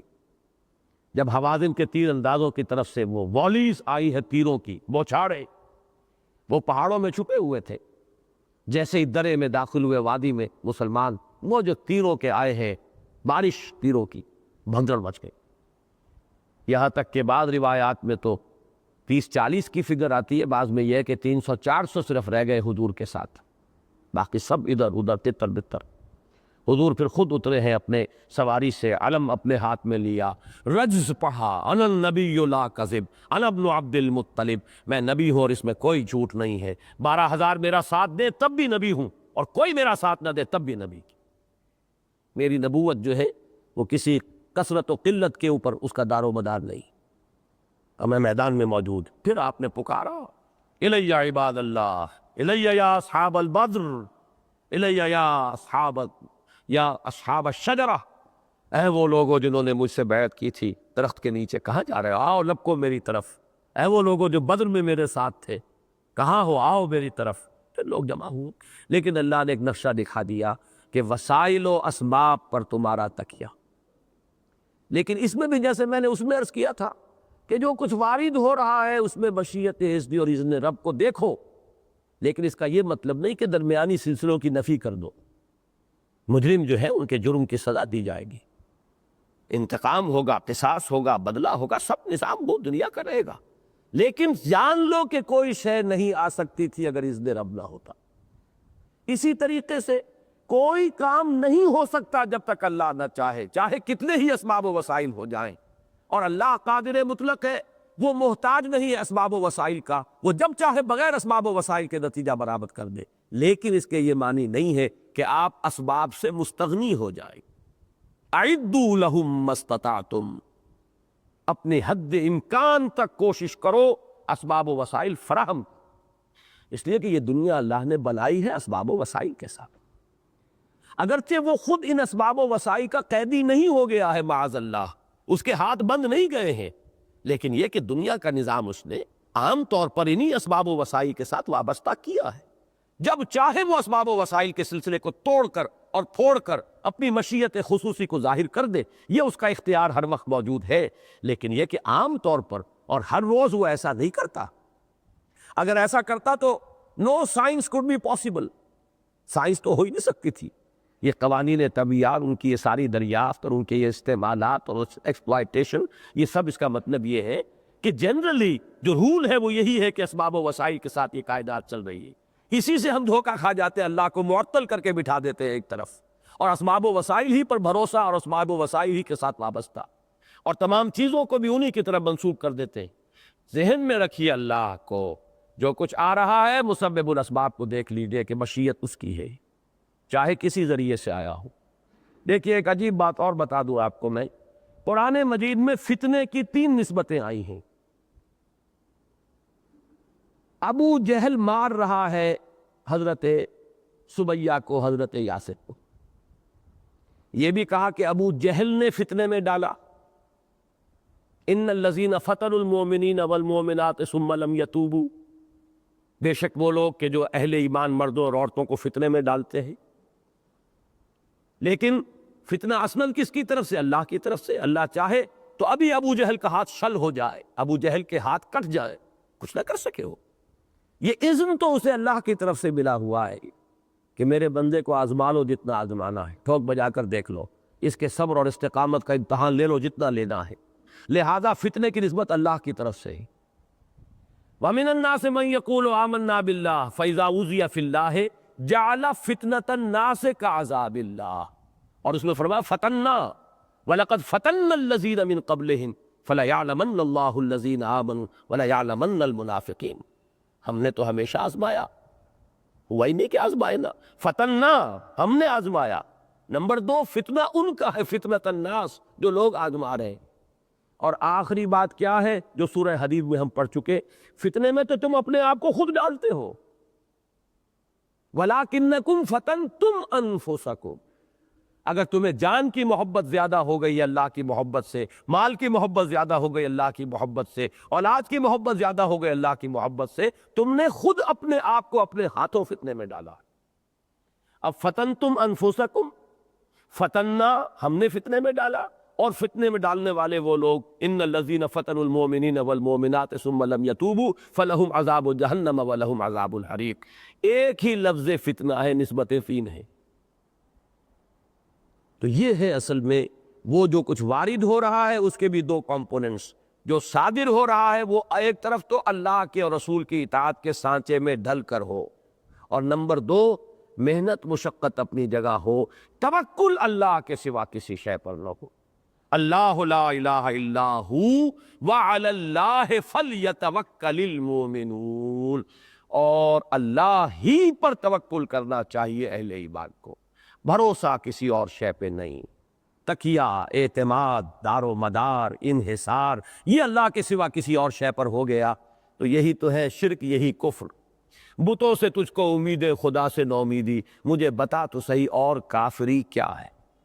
اسباب و وسائل کو خدا نہ سمجھ لو، ہاں اسباب و وسائل سے مستغنی نہیں ہونا ہے، اپنی پوری محنت کر لو، اور پھر یہ کہو پروردگار، ایک یہ بڑا پیارا نقشہ ہے میدان بدر کا، اے پروردگار میں نے اپنے 15 برس کی کمائی لا کر میدان میں ڈال دی، اے اللہ اگر کل یہ سب کے سب شہید ہو گئے پھر قیامت تک تیرا نام لینے والا کوئی نہ ہوگا۔ لیکن وہ کمائی ڈال دی لا کر میدان، جب تک یہ نہیں ہے محنت اور اپنی کمائی، اپنی سعی، وہ سب کچھ لا کے اللہ کے راہ میں ڈال دو تو اللہ تعالیٰ کی نصرت نہیں آتی۔ اسی کا ایک واقعہ آتا ہے کہ ایک بدو آئے حضور سے ملنے کے لیے، صحابی، انہوں نے مسجد کے باہر اپنی اونٹنی کو کھلا چھوڑ دیا، مسجد میں داخل ہو گئے۔ حضور نے پوچھا تم نے اب اس کا گھٹنا باندھا کیوں نہیں؟ عرب کا دستور یہ تھا کہ ایک ٹانگ کو اٹھا کے اس کا گھٹنا کس دیا تو 3 ٹانگوں پر اب اونٹ کھڑا ہے، تو دوڑ تو نہیں سکتا، پھدک سکتا ہے، تو پھدک کر ادھر ادھر کچھ وہ اپنا وہ ہاتھ پاؤں بھی چلاتا رہے، اور کچھ کہیں کوئی شے ہو، کوئی درخت ورخت ہو تو اس سے پتر بھی وہ پتے بھی کھا لے گا، لیکن دوڑ نہیں سکتا، رہے گا کسی ایک لمٹ کے اندر۔ یہ کہلاتا تھا، اس کو اعقال کہتے تھے۔ اور اعقال جو رسی بندھی ہوتی تھی اربوں کے سر پر، وہ حقیقت میں وہ رسی ہوتی تھی کہ بدو جب اونٹ پر سوار ہوگا تو وہ رسی جو ہے اس اونٹ کے گھٹنے میں سے کھولے گا، اپنے سر پر باندھ لے گا، اور جب اونٹ سے اترے گا سر پر سے اتارے گا اور وہ اس سے اس کا گھٹنا باندھ دے گا۔ یہ اعقال کہلاتا تھا، جو اب بڑے سنہری اور بڑے قیمتی اور بڑے عالی شان اور جو سونے کے بنے ہوئے اعقال ہے، اصل میں یادگار ہے اس بدوانہ تہذیب کا وہ جو رسہ تھا کہ جو سر کے گرد اس نے باندھ لیا، کہاں لیے پھرے گا، وہ سر پہ اس نے اس کو 2 بل دی اور ٹانگ دی۔ تو حضور نے پوچھا کہ تم نے اس اپنے اونٹنی کے گھٹنے کو کیوں نہیں باندھا؟ انہوں نے عرض کیا، حضور میں نے اللہ پر توکل کیا۔ فرمایا نہیں، غلط کیا تم نے، اعقلھا ثم توکل، جاؤ رسی باندھو پھر توکل کرو۔ تمہاری رسی اسے نہیں بچا سکتی، اس کی حفاظت نہیں کر سکتی، محافظ اللہ ہے، لیکن جو سلسلہ اسباب میں جو چیز تمہارے ہاتھ میں ہے اس کو ترک کر دینا، یہ در حقیقت توکل، اسلامی توکل کا تقاضا نہیں ہے۔ بھرپور محنت، پوری کوشش، پوری جد و جہد، اپنی پلاننگ بھی کرنی ہوگی تو اسباب و وسائل کو دیکھ کر کرنی ہوگی، لیکن کبھی بھی اسباب و وسائل کے اوپر تکیہ نہیں ہوگا، بھروسہ نہیں ہوگا۔ تکیہ اور بھروسہ صرف اللہ کی ذات۔ یہ ہیں وہ 3 چیزیں جو ایک انڈیویجول کی حیثیت سے ایمان کے نتیجے میں انسان کے، اب یہ میں کہوں گا زاویہ نگاہ اور طرز عمل، اس میں تبدیلی آنی چاہیے۔ دو لفظوں کے جوڑے جمع کر لیجئے، تسلیم و رضا، اطاعت و انقیاد، اور توکل و تفویض۔ تفویض کیا ہے؟ اپنے معاملے کو اللہ کے حوالے کر دو۔ وَأُفَوِّضُ أَمْرِي إِلَى اللَّهِ إِنَّ اللَّهَ بَصِيرٌ بِالْعِبَادِ۔ سپردم بے تو مایہ خیشرا، تو دانی حساب کم و بیشرا۔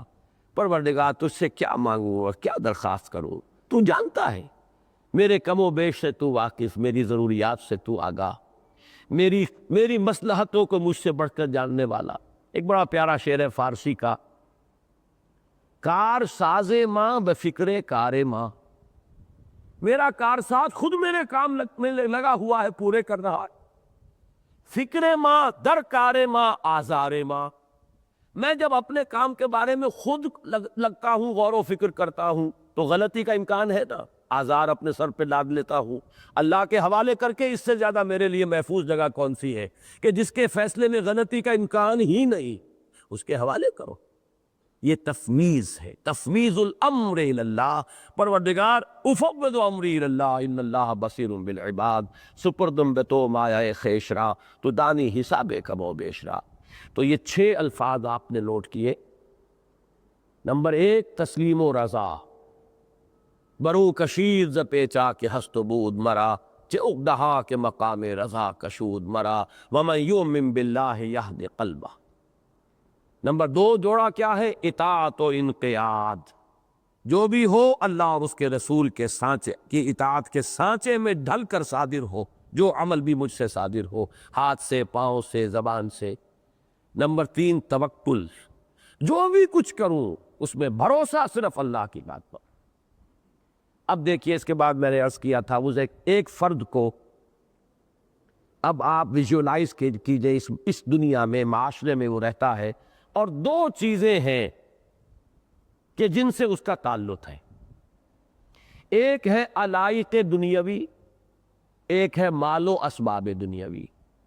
یہ دونوں پر پہلے بھی کئی مرتبہ گفتگو ہوئی ہے، اور سورہ توبہ کی آیت نمبر 24 کے حوالے سے اور علامہ اقبال کے شعر کے حوالے سے یہ بات کئی دفعہ آ چکی ہے۔ آج ذرا اس بحث میں اس کو نوٹیے، کس پیارے انداز میں فرمایا، یا ایھا الذین آمنوا ان من ازواجکم و اولادکم عدوا لکم فاحذروہم۔ اہل ایمان، یقیناً تمہاری بیویوں اور تمہاری اولاد میں سے یا میں، یہ میں بعد میں بیان کروں گا، دونوں ترجمے ممکن ہیں، تمہارے دشمن ہیں، بس ان سے بچ کر رہو۔ پہلے اس کا مسئلہ سمجھ لیجئے، اللہ تعالیٰ نے اس تمدن کے نظام کو چلانے کے لیے محبتوں کی چاشنی رکھ دی ہے۔ یہ محبتوں کی چاشنی نہ ہو تو تمدن چلے ہی نہ. اولاد کی محبت نہ ہو تو والدین اپنا پیٹ کاٹیں گے انہیں کھلانے کے لیے، اپنا آرام حرام کریں گے ان کو پالنے پوسنے کے لیے. وہ ایسی چاشنی ہے اس میں لگے ہوئے، راتوں کی نیند حرام ہو رہی ہے، اپنا پیٹ کاٹ رہے ہیں، ان کو کھلا رہے ہیں. اپنے تل کے اوپر اچھا کپڑا ہو یا نہ ہو بچوں کو کپڑے اچھے بنا کے دینے. یہ محبت کی چاشنی. بیوی اور شوہر کے درمیان وہ محبت اور مودت، بینکم المودۃ، یہ مودت اللہ نے رکھی ہے. کتنی مودت باہمی. یہ نہ ہو تو کیسے نظام چلے گا گھر کا، یہ خاندان کا پورا نظام. لہذا یہ محبتیں جو ہے یہ فطری ہیں، یہ محبتیں طبعی ہیں، اور یہ محبتیں فی الاصل فی نفس ہی بری نہیں ہیں، لیکن خطرہ ہے در حقیقت. یہی محبتیں حد اعتدال سے تجاوز کرتی ہے تو آپ کی عاقبت کی بربادی کا ان سے بڑا ذریعہ اور کوئی ہے ہی نہیں. بچوں کو اچھے سے اچھا کھلانا پہنانا ہے، حلال سے نہیں تو حرام سے. مارے گئے کہ نہیں؟ بیویوں کی فرمائشیں ہیں کہ جو پوری کرنی ہے، جائز سے نہیں تو ناجائز سے. ہلاک ہو گئے، برباد ہو گئے. یہ محبت نہیں ہو رہی ہے، عداوت ہو رہی ہے، یہ دشمنی ہے. اگر چوکس نہ رہو گے، اگر محتاط نہ رہو گے، اگر الرٹ نہ رہو گے، اگر ہر وقت چوکنے نہ رہو گے، یہ فطری اور طبعی محبتیں تم پر چھاپا ماریں گی، شبخون ماریں گی، اور تمہیں اللہ کے راستے سے اور حلال اور حرام کی جو تمیز ہے اسے بیگانہ کر دے. لہذا اے اہل ایمان چوکس رہو، چوکنے رہو. یہی محبتیں تمہارے لیے ریڈ سگنلز ہیں، یہ خطرے کی علامتیں، نشانات ہیں. ان من ازواجکم واولادکم عدوا لکم فاحذروا. کس قدر کلیئر لفظ استعمال ہے، تمہارے دشمن. اچھا من کو سمجھ لیجئے، یہ من دو طرح کا ہو سکتا ہے. من تبعیضیہ، بعض، یعنی تمہاری بیویوں اور اولاد میں سے بعض. یہ بھی صحیح ہے، سب بیویاں اور سب اولاد جو ہے وہ دشمن نہیں ہوتی. خدیجہ الکبریٰ رضی اللہ تعالی عنہا دشمن نہیں تھی. اسی طریقے سے حضرت ابراہیم کے بیٹے ان کے دشمن نہیں تھے. حضرت اسماعیل نے تو سر تسلیم خم ہے، گردن ڈال دی ہے. فلما اسلما وتلہ للجبین. لیکن یہ کہ بعض ہوتے ہیں تو من تبعیضیہ یہ بھی صحیح ہے. اور من جو ہے بیانیہ، جیسے کہتے ہیں عربی زبان میں للامیر من اولادہ جند. امیر جو ہے اس کی تو اولاد ہی میں سے ایک لشکر ہے، اتنی اولاد ہے کہ وہ لشکر بن گئے. من اولادہ جند، یہ من بیانیہ ہے. اس اعتبار سے بھی بات صحیح ہے. پوٹینشل ڈینجر ہر شخص کے لیے ہر وقت موجود ہے. If you don't keep on guard, اگر اپنی حفاظت کے لیے چوکس اور چوکنے نہیں رہو گے، پتہ نہیں کس وقت یہ طبعی محبت جو ہے تمہارے قدموں کو ہلا دے. لہذا یہ من تبعیضیہ بھی صحیح ہے اور من بیانیہ بھی صحیح ہے. یا ایھا الذین آمنوا ان من ازواجکم واولادکم عدوا لکم فاحذروہم. حذر کہتے ہیں بچاؤ کو، بچ کر رہو. بی آن دی گارڈ، حفاظت کرو اپنی. کہیں ایسا نہ ہو کہ تمہاری غفلت اور تمہاری بے خبری کے اندر غیر شعوری طور پر یہ محبتیں جو ہے تمہیں راہ حق سے منحرف کر دیں. ان من ازواجکم واولادکم عدوا لکم فاحذروہم. لیکن اس میں توازن کا کمال یہ ہے، جیسے میں نے عرض کیا تھا یہ محبت اللہ نے رکھی ہے اور اللہ چاہتا ہے کہ یہ محبتیں رہیں. اللہ تعالیٰ گھر کی زندگی کے اندر چاہتا ہے محبت کی چاشنی ہو. صرف یہ کہ حد اعتدال سے تجاوز نہ کرنے تو اللہ اور اس کے رسول اور اللہ کی راہ میں جہاد کی محبت سے بالا کرنا ہو جائے. قل ان کان آباؤکم وابناؤکم واخوانکم وازواجکم وعشیرتکم واموال اقترفتموها وتجارۃ تخشون کسادها ومساکن ترضونها احب الیکم من اللہ ورسولہ وجہاد فی سبیلہ فتربصوا حتی یاتی اللہ بامرہ واللہ لا یہدی القوم الفاسقین. ان 5 محبتیں اور 3 محبتیں مال و اسباب دنیاوی کی، انہیں اللہ اور اس کے رسول کی محبت، اللہ کی راہ میں جہاد کی محبت سے نیچے نیچے رکھو. یہ ہے ہدایت، یہ ہے توحید. اور بالا تر ہو گئی یہی کفر، یہی شرک، یہی گمراہی، یہی بربادی، یہی گویا کہ تمہاری عاقبت کی تباہی. لیکن گھر کی زندگی میں دیکھیے تین الفاظ آئے ہیں اب بیلنس کرنے کے لیے، وَإِن تَعْفُوا وَتَصْفَحُوا وَتَغْفِرُوا، اگر تم معاف کرتے رہو اور چشم پوشی سے کام لو اور ڈھانپتے رہو، کور کرتے رہو، یہ میں ابھی وضاحت کر دوں گا۔ تین الفاظ۔ اعفاء کے معنی ہے رسی ڈھیلی کرنا، چھوڑ دینا، ہر وقت جو ہے کسے رکھنا نہیں ہے، ہر وقت کی روک ٹوک نہیں ہے، کوئی ڈھیل بھی دو، معاف بھی کرو۔ اعفاء کے معنی اب یہاں نوٹ کر لیجئے، عف اللحا، داڑھی بڑھاؤ، داڑھی کو چھوڑ دو، داڑھی کو چلنے دو۔ عفو کے معنی یہی ہے، روک ٹوک نہ ہو، چلنے دو۔ وَإِن تَعْفُوا، اگر تم معاف کرتے رہو، ڈھیل دیتے رہو۔ وَتَصْفَحُوا، صفحہ کہتے ہیں، یہ صفحہ ہے، ایک ورق ہے، دو صفحے ہیں، یہ صفحہ ایک رخ کو کہتے ہیں۔ صفحہ جمیل اس کو کہتے ہیں کہ انسان نے دیکھا کہ بیٹا یہ غلط حرکت کر رہا ہے، ذرا اپنا رخ موڑ لیا، دیکھا ہی نہیں، یعنی دیکھے کو اندیکھا کر دیا۔ چشم پوشی اسے کہتے ہیں، آپ چشم پوشی سے کام لو، گویا کہ آپ نے دیکھا ہی نہیں۔ 10 دفعہ آپ نے ٹوکا ہے تو کچھ مرتبہ ٹوکیے نہیں، ورنہ ڈھیٹ ہو جائے گا، اور یہ ڈھٹائی جو ہے یہ پھر آئندہ اصلاح کے راستے میں رکاوٹ بن جائے گی۔ یہ ہے فصفحوا الصفح الجمیل، یہ صفح جمیل ہے، ایسے ہو جانا جیسے دیکھا ہی تو، یہ چشم پوشی۔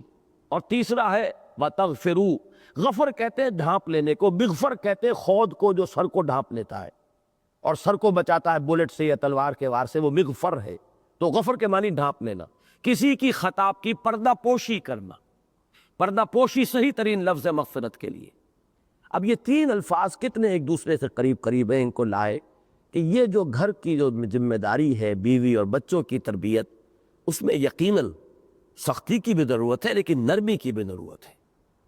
ان کو ساتھ جو ہے جہاں تربیت کے اندر جہاں روک ٹوک کی ضرورت ہے، وہاں اس کی بھی ضرورت ہے کہ خطاؤں سے درگزر بھی کرتے رہیں، معاف بھی کرتے رہیں، چشم پوشی سے بھی کام لیں، خطا کے سے جو ہے اس کے اوپر پردے بھی ڈالیں۔ یہ ساری چیزیں بھی ضروری ہیں تاکہ ان کی تربیت ہو سکے صحیح رخ پر۔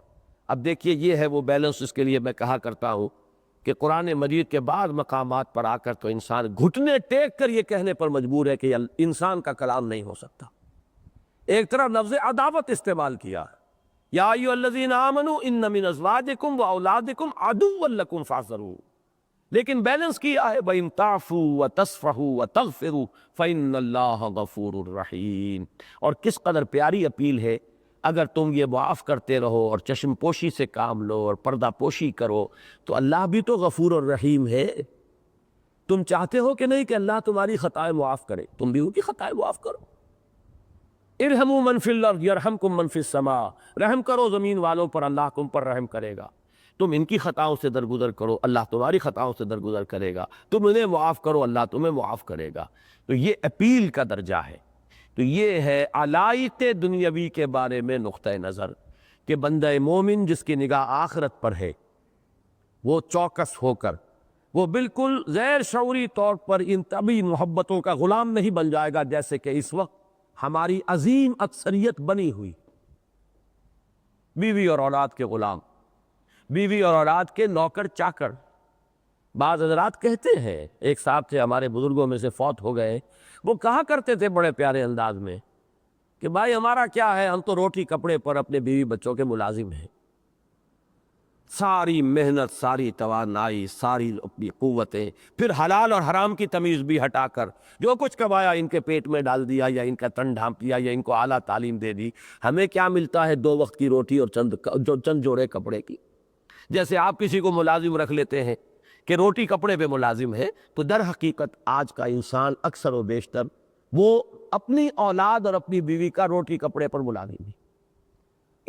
ٹوٹل انویسٹمنٹ اپنی شخصیت کی جو ہو رہی ہے انہی میں ہو رہی، اور پھر یہ کہ حلال اور حرام کا معاملہ بھی ختم۔ معلوم ہوا کہ اب یہاں معاملہ دشمنی کا ہو گیا، یہ محبت نہیں ہے۔ حضور نے بڑے پیارے الفاظ میں فرمایا کہ اس شخص سے بڑا نادان اور کوئی نہیں جس نے دوسروں کی دنیا بنانے کے لیے اپنی آپمت برباد کر لی۔ اس وقت آدمی یہ سمجھتا ہے یہ میں ہی ہوں، میرے بچے میری وجود کا ایکسٹینشن ہے، توسیع ہے۔ لیکن جب وہ بچے جوان ہوتے ہیں اور کہتے ہیں آنکھوں میں آنکھیں ڈال کر ابا جان آپ پچھلے زمانے کے لوگ ہیں، آپ چھوڑیے ان باتوں کے ابا جان، اب زمانہ بدل گیا، اب ہمارے تو ٹرینڈز یہی ہیں، اب زمانے کا چلن یہی ہے، تب محسوس ہوتا ہے کہ میں اور وہ یہ اور ہیں۔ من دیگرم تو دیگری، من تو شدم تو منشدی، یہاں تو معاملہ یہ تھا، لیکن اب معلوم ہوا من دیگرم تو دیگری، میری چوائس اور ہے، میری پسند اور ہے، میرا چلن اور ہے، میری رائے اور ہے۔ اور کبھی سینہ تان کر جب باپ سے بات ہو اور ماں سے بات ہو اور انہیں کہا بھی جائے کہ آپ بے وقوف ہیں اور آپ کو معلوم کچھ نہیں ہے، تب ہوش ٹھکانے آتی ہے کہ یہ میں کس مغالطے میں رہا، میں تو سمجھا تھا یہ میں ہی ہوں، میری ہی شخصیت کا یہ کی توسیع ہے، ایکسٹینشن ہے۔ بہرحال مجھے وہ یاد آتا ہے، ہسٹری آف انگلینڈ میں ایک وزیر کا ذکر آتا ہے جس نے بڑے ہتھ کنڈوں سے دولت جمع کی تھی بادشاہ کے لیے، وہ کس کا فورک کہلاتا تھا وہ، جی ہنری ایٹ کا، لیکن وزیر کا نام کیا تھا؟ بارٹن تھا، چھوڑیے۔ بہرحال اس نے بڑی ہر طریقے سے لوٹ کھسوٹ کر کے بادشاہ کا خزانہ بھر دیا، اور اس کے بعد جب بڑھاپے کو پہنچا اسی بادشاہ نے اسے جیل میں ڈالا۔ اس کا حسرت بھرا جملہ آتا ہے، Had I served God as I served the king، جس طرح میں نے بادشاہ کی خدمت کی ہے، اگر میں نے اللہ کی خدمت کی ہوتی تو مجھے وہ اس میرے بڑھاپے میں اس طرح ذلیل و خوار نہ کرتا۔ یہ حسرت اس وقت ہوتی ہے جا کر جس طرح ہم نے اپنے آپ کو اپنے اولاد کے لیے پانی کر دیا، کہیں اگر اللہ کے لیے وہ محنت کی ہوتی تو ہمیں کیا ملتا اور کیا کچھ ہمارے نصیب ہوتے۔ یا ایھا الذین آمنوا ان من ازواجکم واولاد، اچھا یہاں بھی یہ نہ ہو، اولاد کا حق ہے، ان کو پالنا پوسنا آپ کے ذمے امانت ہے اللہ کی آپ کے پاس، لیکن حلال سے کماؤ اور کھلاؤ، اللہ کے حکم سے سرتابی نہ ہو، یہ اپنی جگہ محبت کرو، اللہ کی محبت سے بالا تر نہ ہو جائے، اپنی ذمہ داری ادا کرو، یہ اللہ کی طرف سے ڈالی ہوئی ہے ایک ذمہ داری۔ اسی لیے تو ہے بچہ فوت ہو گیا ہے تو دعا کیا ہے جنازے کی؟ اللہم اجعلہ لنا فرطا واجرا وذخرا، پروردگار اس بچے کو ہمارے لیے اس آخرت کے اندر اجر اور ذخیرہ بنا دے، ہمارے لیے ہمارے اجر، اس لیے کہ تیری امانت تھی، ہم نے اس کو پالا پوسا ہے، تیری طرف سے ہمارے پاس ایک امانت تھی، اگر امانت سمجھ کر پال پوس رہے ہیں تو جو کچھ کر رہے ہیں وہ اللہ کے ہاں بھی اجر و ثواب کا ذریعہ بن جائے گا۔ اور جہاں طبی محبت کے تحت ہو رہا ہے وہاں خطرہ یہ ہے کہ کسی بھی وقت وہ پالا جو ہے اس کو آپ کراس کر جائیں گے اور حلال سے بڑھ کر حرام کے اندر وہ مار دیں گے۔ یا ایھا الذین آمنوا ان من ازواجکم واولادکم عدوا لکم فاحذروہم وان تعفوا وتصفحوا وتغفروا فان اللہ غفور رحیم۔ انما اموالکم واولادکم فتنہ، اب یہ مال و اسباب دنیاوی کی بات ہو رہی ہے، یہ میں بعد میں بتاؤں گا اولاد کو یہاں کیوں لائے۔ اصل میں سمجھ لیجئے دو چیزیں تھیں نا، علائق دنیاوی اور مال و اسباب دنیاوی، اصل میں اس آیت میں مال و اسباب دنیاوی مراد ہے۔ انما اموالکم واولادکم فتنہ، تمہارے اموال اور تمہارے اولاد ہی تمہارے لیے فتنہ ہے، ان کو یہ سمجھو کہ یہ امتحانی پرچے ہیں جن میں اللہ ہمیں آزما رہا ہے، یہ دے کر آزمایا ہے، یہ سرمایہ دے کر آزمایا، دولت دے کر آزمایا، ساز و سامان دے کر آزمایا، اولاد دے کر آزمایا، یہ کیا کرتے ہیں؟ خیر میں لگاتے ہیں، بھلائی میں لگاتے ہیں، اولاد کی پرورش صحیح کرتے ہیں، انہیں اللہ کے دین کے خادم بنا کر اٹھاتے ہیں یا اللہ کے باغی اور سرکش بنا کر اٹھاتے ہیں، یہ امتحانی پرچے ہیں جن میں آپ کا امتحان ہو رہا ہے، جو کچھ آپ کر رہے ہیں اللہ کے ہاں اس کا حساب ہوگا۔ اور یہی فتنہ ہے در حقیقت۔ ایک سورت پیچھے جائیے، سورہ منافقون میں آیت ہم پڑھ چکے ہیں، یا ایھا الذین آمنوا لا تلہکم اموالکم ولا اولادکم عن ذکر اللہ ومن یفعل ذلک فاولئک هم الخاسرون، اہل ایمان تمہارے اموال اور تمہاری اولادیں تمہیں اللہ کی یاد سے غافل نہ کرنے پائیں، جو کوئی یہ کرے گا پھر وہ خسارے میں اور بربادی اور تباہی کے اندر آ جائے۔ ذرا اور پیچھے جائیے، سورہ حدید میں جو فرمایا تھا منافقین سے کہا جائے گا وَلَٰكِنَّكُمْ فَتَنْتُمْ أَنفُسَكُمْ، تم نے خود اپنے آپ کو اپنے ہاتھوں فتنے میں ڈالا، وہ فتنہ یہی تو ہے۔ انما اموالکم واولادکم فتنہ، ان سے دلی محبت اگر آپ کی زیادہ ہو گئی ہے اللہ اور اس کے رسول اور اللہ کی راہ میں جہاد کے مقابلے میں، تو گویا کہ آپ نے خود اپنے آپ کو اپنے ہاتھوں فتنے میں ڈال دیا۔ انما اموالکم واولادکم فتنہ۔ اب میں عرض کر دوں کہ یہ کیوں یہاں پر اولاد کی ریپیٹیشن آئی ہے۔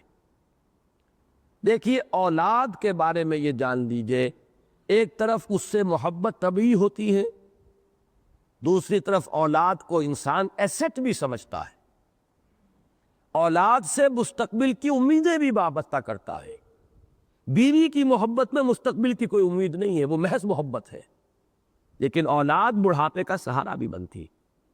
جیسے بینک بیلنس سے آپ کا دل مطمئن رہتا ہے، بڑھاپے کے لیے سامان میں نے رکھا ہوا ہے، پینشن ہے جو ملتی رہے گی، فلاں ہے، یہ ہے، ہوتا رہے گا، اسی طرح کا سہارا انسان سمجھتا ہے اولاد کو بھی کہ یہ میرے بڑھاپے کی لٹھیاں بنیں گے، یہ میرا سہارا بنیں گے۔ تو اولاد کی حیثیت دو گنا ہے، ایک طبعی محبت، وہ دو طبعی محبت جو بیویوں سے بھی ہے، لہذا ان کو وہاں بریکٹ کیا انما ان من ازواجکم و اولادکم عدو لکم۔ دوسرے یہ مال کے ساتھ بریکٹ ہوئے کہ یہ اس سے امیدیں وابستہ ہوتی ہیں، ان کو سہارا آدمی سمجھتا ہے، ان کو اپنے فیوچر کے لیے ایسٹ سمجھتا ہے، لہذا ان کو اس اعتبار سے بریکٹ کر دیا دوبارہ مال کے ساتھ۔ انما اموالکم و اولادکم فتنہ۔ یہی وجہ ہے، میرا ایک عجیب مشاہدہ ہے، شاید آپ حضرات کا بھی ہو، جو لوگ بے اولاد ہوتے ہیں وہ انتہائی بخیل ہوتے ہیں بالعموم، اس لیے کہ ان کا سہارا صرف ایک رہ جاتا ہے، پیسہ، جبکہ اولاد والے کے دو سہارے ہوتے ہیں۔ وہ رسک لے سکتا ہے، کوئی بات نہیں، میرے پاس مال نہیں ہوگا تو کوئی بات نہیں، اولاد ہے، میں نے اپنے آپ کو ان میں انویسٹ کیا تھا ایک وقت میں، وہ ری پے کریں گے۔ لیکن جہاں اولاد نہیں ہوتی، اکثر و بیشتر میں نے دیکھا انتہائی بخیل، پیسے سے انتہائی محبت کرنے والے، اس لیے کہ ان کے یہ دونوں سہارے جو ہیں وہ ایک میں آ کر چونکہ مرتکز ہو گئے، لہذا وہاں اس کی شدت بہت گہری ہوتی۔ انما اموالکم و اولادکم فتنہ۔ اب دیکھیے یہاں ایک لفظ آیا ہے بڑا عجیب، واللہ عندہ اجر عظیم۔ اللہ ہی ہے جس کے پاس ہے بہت بڑا اجر۔ یہ اجر کیا ہے؟ وہ جو میں نے کہا تھا انویسٹمنٹ کا بدل۔ اولاد کو انسان ایک طرح کی انویسٹمنٹ بھی سمجھتا ہے، اور مال کو بھی وہ سمجھتا ہے سہارا۔ جیسے کہ ابھی میں نے آپ کو یہ جملہ سنایا اس برطانیہ کے اس بادشاہ کے اس وزیر کا، اگر میں نے اللہ کی خدمت کی ہوتی جیسے کہ میں نے بادشاہ کی خدمت کی ہے تو وہ مجھے میرے اس بڑھاپے میں ذلیل و خوار نہ کرتا۔ یہ اجر جو ہے، اللہ کے لیے محنت کرو گے، ایک پیسہ لگاؤ گے، ایک منٹ لگاؤ گے اللہ کے لیے، اس کا اجر و ثواب ہے، وہ ضائع ہونے والی شے نہیں ہے۔ وہ اس اٹرنل بینک میں جا کے ڈپازٹ ہو گیا ہے کہ جس کا کبھی دیوالا نکل ہی نہیں سکتا، جس کے اندر کوئی اندیشہ ہے ہی نہیں کہ کوئی نقصان آ جائے گا۔ جو لمحہ بھی لگا ہے، حاصل زندگی ہیں وہ لمحے جو تیری یاد میں گزرتے ہیں۔ وہ لمحہ جو اللہ کی یاد میں بسر ہوا، وہ ایک قطرہ کہ جو اللہ کی یاد میں آنکھ سے ٹپکا اور زمین میں جذب ہو گیا، وہ ایک قول جو اللہ کے راستے میں انسان نے کسی کو خیر کی طرف بلانے کے لیے وہ ایک کلمہ جو کہا ہے، ان میں سے ایک ایک چیز اب اٹرنل ہو گئی، وہ ابدی ہے، اس کا اجر اور ثواب محفوظ ہے۔ تم اولاد میں اپنے آپ کو انویسٹ کر رہے ہو سکتا ہے اولاد سعادت مند بھی ہو، لیکن وہ 100 میں 10% سے زیادہ کا چانس نہیں ہے کہ وہ بڑھاپے میں آپ کی دیکھ بھال بھی کرے۔ آج کے مغربی معاشرے میں تو اس کا امکان سرے سے ختم ہو چکا ہے۔ بوڑھے والدین ترستے ہیں اپنی اولاد کی شکل دیکھنے کو۔ اب ہمارے ہاں بھی ایسے ہو رہے ہیں، اولڈ ایج بینیفٹس ہو اور سینئر سٹیزنز کے لیے کچھ سہولتیں ہو، ان کے لیے ایسے اولڈ ہاؤسز بنا دیے جائیں جہاں انہیں ڈپازٹ کر دیا جائے تاکہ یہ بڈھے ہمارے سر کے اوپر سے ٹلے، ہمارے عیش کے اندر بخل ہوتے ہیں، ہمارے اوپر روک ٹوک کرتے ہیں، بس ان کو وہاں رکھو، ٹیلی ویژن رکھ دو، یہ کھائیں پیئے، اچھا بلا کو نرس ہو دیکھے۔ ان میں جو حسرت پیدا ہوتی ہے کہ اب کرسمس کے تہوار کی صرف ایک ویلیو ان کے ہاں رہ گئی ہے کہ بوڑھے والدین کو توقع ہوتی ہے کہ اولاد کو دیکھنا نصیب ہو جائے گا کرسمس، اور وہ بھی نہیں ہوتی، پوری وہ بھی نہیں ہوتی۔ انتظار کر رہے ہوتے ہیں کرسمس کا کہ شاید اولاد کی جھلک دیکھنی نصیب ہو جائے۔ یہ ہے واللہ عندہ اجر عظیم۔ اولاد کو پالو پوسو ذمہ داری سمجھ کر، اللہ کی طرف سے عائد شدہ ذمہ داری، ان سے محبت کرو اللہ کی محبت سے نیچے نیچے، صرف اللہ کی محبت نہیں، من اللہ ورسولہ وجہاد فی سبیلہ فتربصوا حتی یاتی اللہ بامرہ۔ ان 3 محبتوں پر وہ 5 محبتیں غالب آ گئی، تم برباد ہو، یو آر ڈومڈ، جاؤ دفع ہو جاؤ، انتظار کرو یہاں تک کہ اللہ اپنا فیصلہ سنا دے، اور اللہ ایسے ناہنجاروں کو کوئی ہدایت نہیں دیتا۔ واللہ لا یہدی القوم الفاسقین۔ یہی میں نے عرض کیا تھا، آخری جملہ بول رہا ہوں۔ اقبال نے ایک شعر میں جمع کیا ہے اسے، کاش کہ وہ شعر کہیں ہماری سوچ میں، ہمارے فکر میں پیوست ہو جائے۔ یہ مال و دولت دنیا، یہ رشتہ و پیوند، بتان وہم و گما لا الہ الا اللہ۔ یہ لا الہ الا اللہ اگر اس معنی میں ہم پر ریویل ہو گیا ہو، منکشف ہو گیا ہو، ہمارے باطن میں اس کا انکشاف ہوا ہو، تو پھر یہ مال و دولت دنیا، یہ رشتہ و پیوند، یہ سب بتان وہم و گما نظر آتے ہیں، کوئی حقیقت ان کی نہیں ہے۔ یہ لائبلٹیز ہیں جن کا حساب دینا پڑے گا۔ دولت زیادہ ملی ہے، زیادہ حساب دینا پڑے گا۔ اولاد اللہ نے دی ہے، اللہ محاسبہ کرے گا۔ ان کی تربیت کیسے کی تھی، کس رخ پر ڈالا تھا، کیا تعلیم دی تھی، کیا سکھایا تھا، کیا تلقین کیا تھا، ان کی صرف دنیا ہی بنانے کی فکر کی تھی یا ان کی عاقبت کی بھی فکر کی تھی، یہ سارے حساب کتاب دینے پڑیں گے۔ تو یا ایھا الذین آمنوا ان من ازواجکم واولادکم عدوا لکم فاحذروہم وَإِن تَعْفُوا وَتَصْفَحُوا وَتَغْفِرُوا فَإِنَّ اللَّهَ غَفُورٌ رَحِيمٌ إِنَّمَا أَمْوَالُكُمْ وَأَوْلَادُكُمْ فِتْنَةٌ وَاللَّهُ عِندَهُ أَجْرٌ عَظِيمٌ۔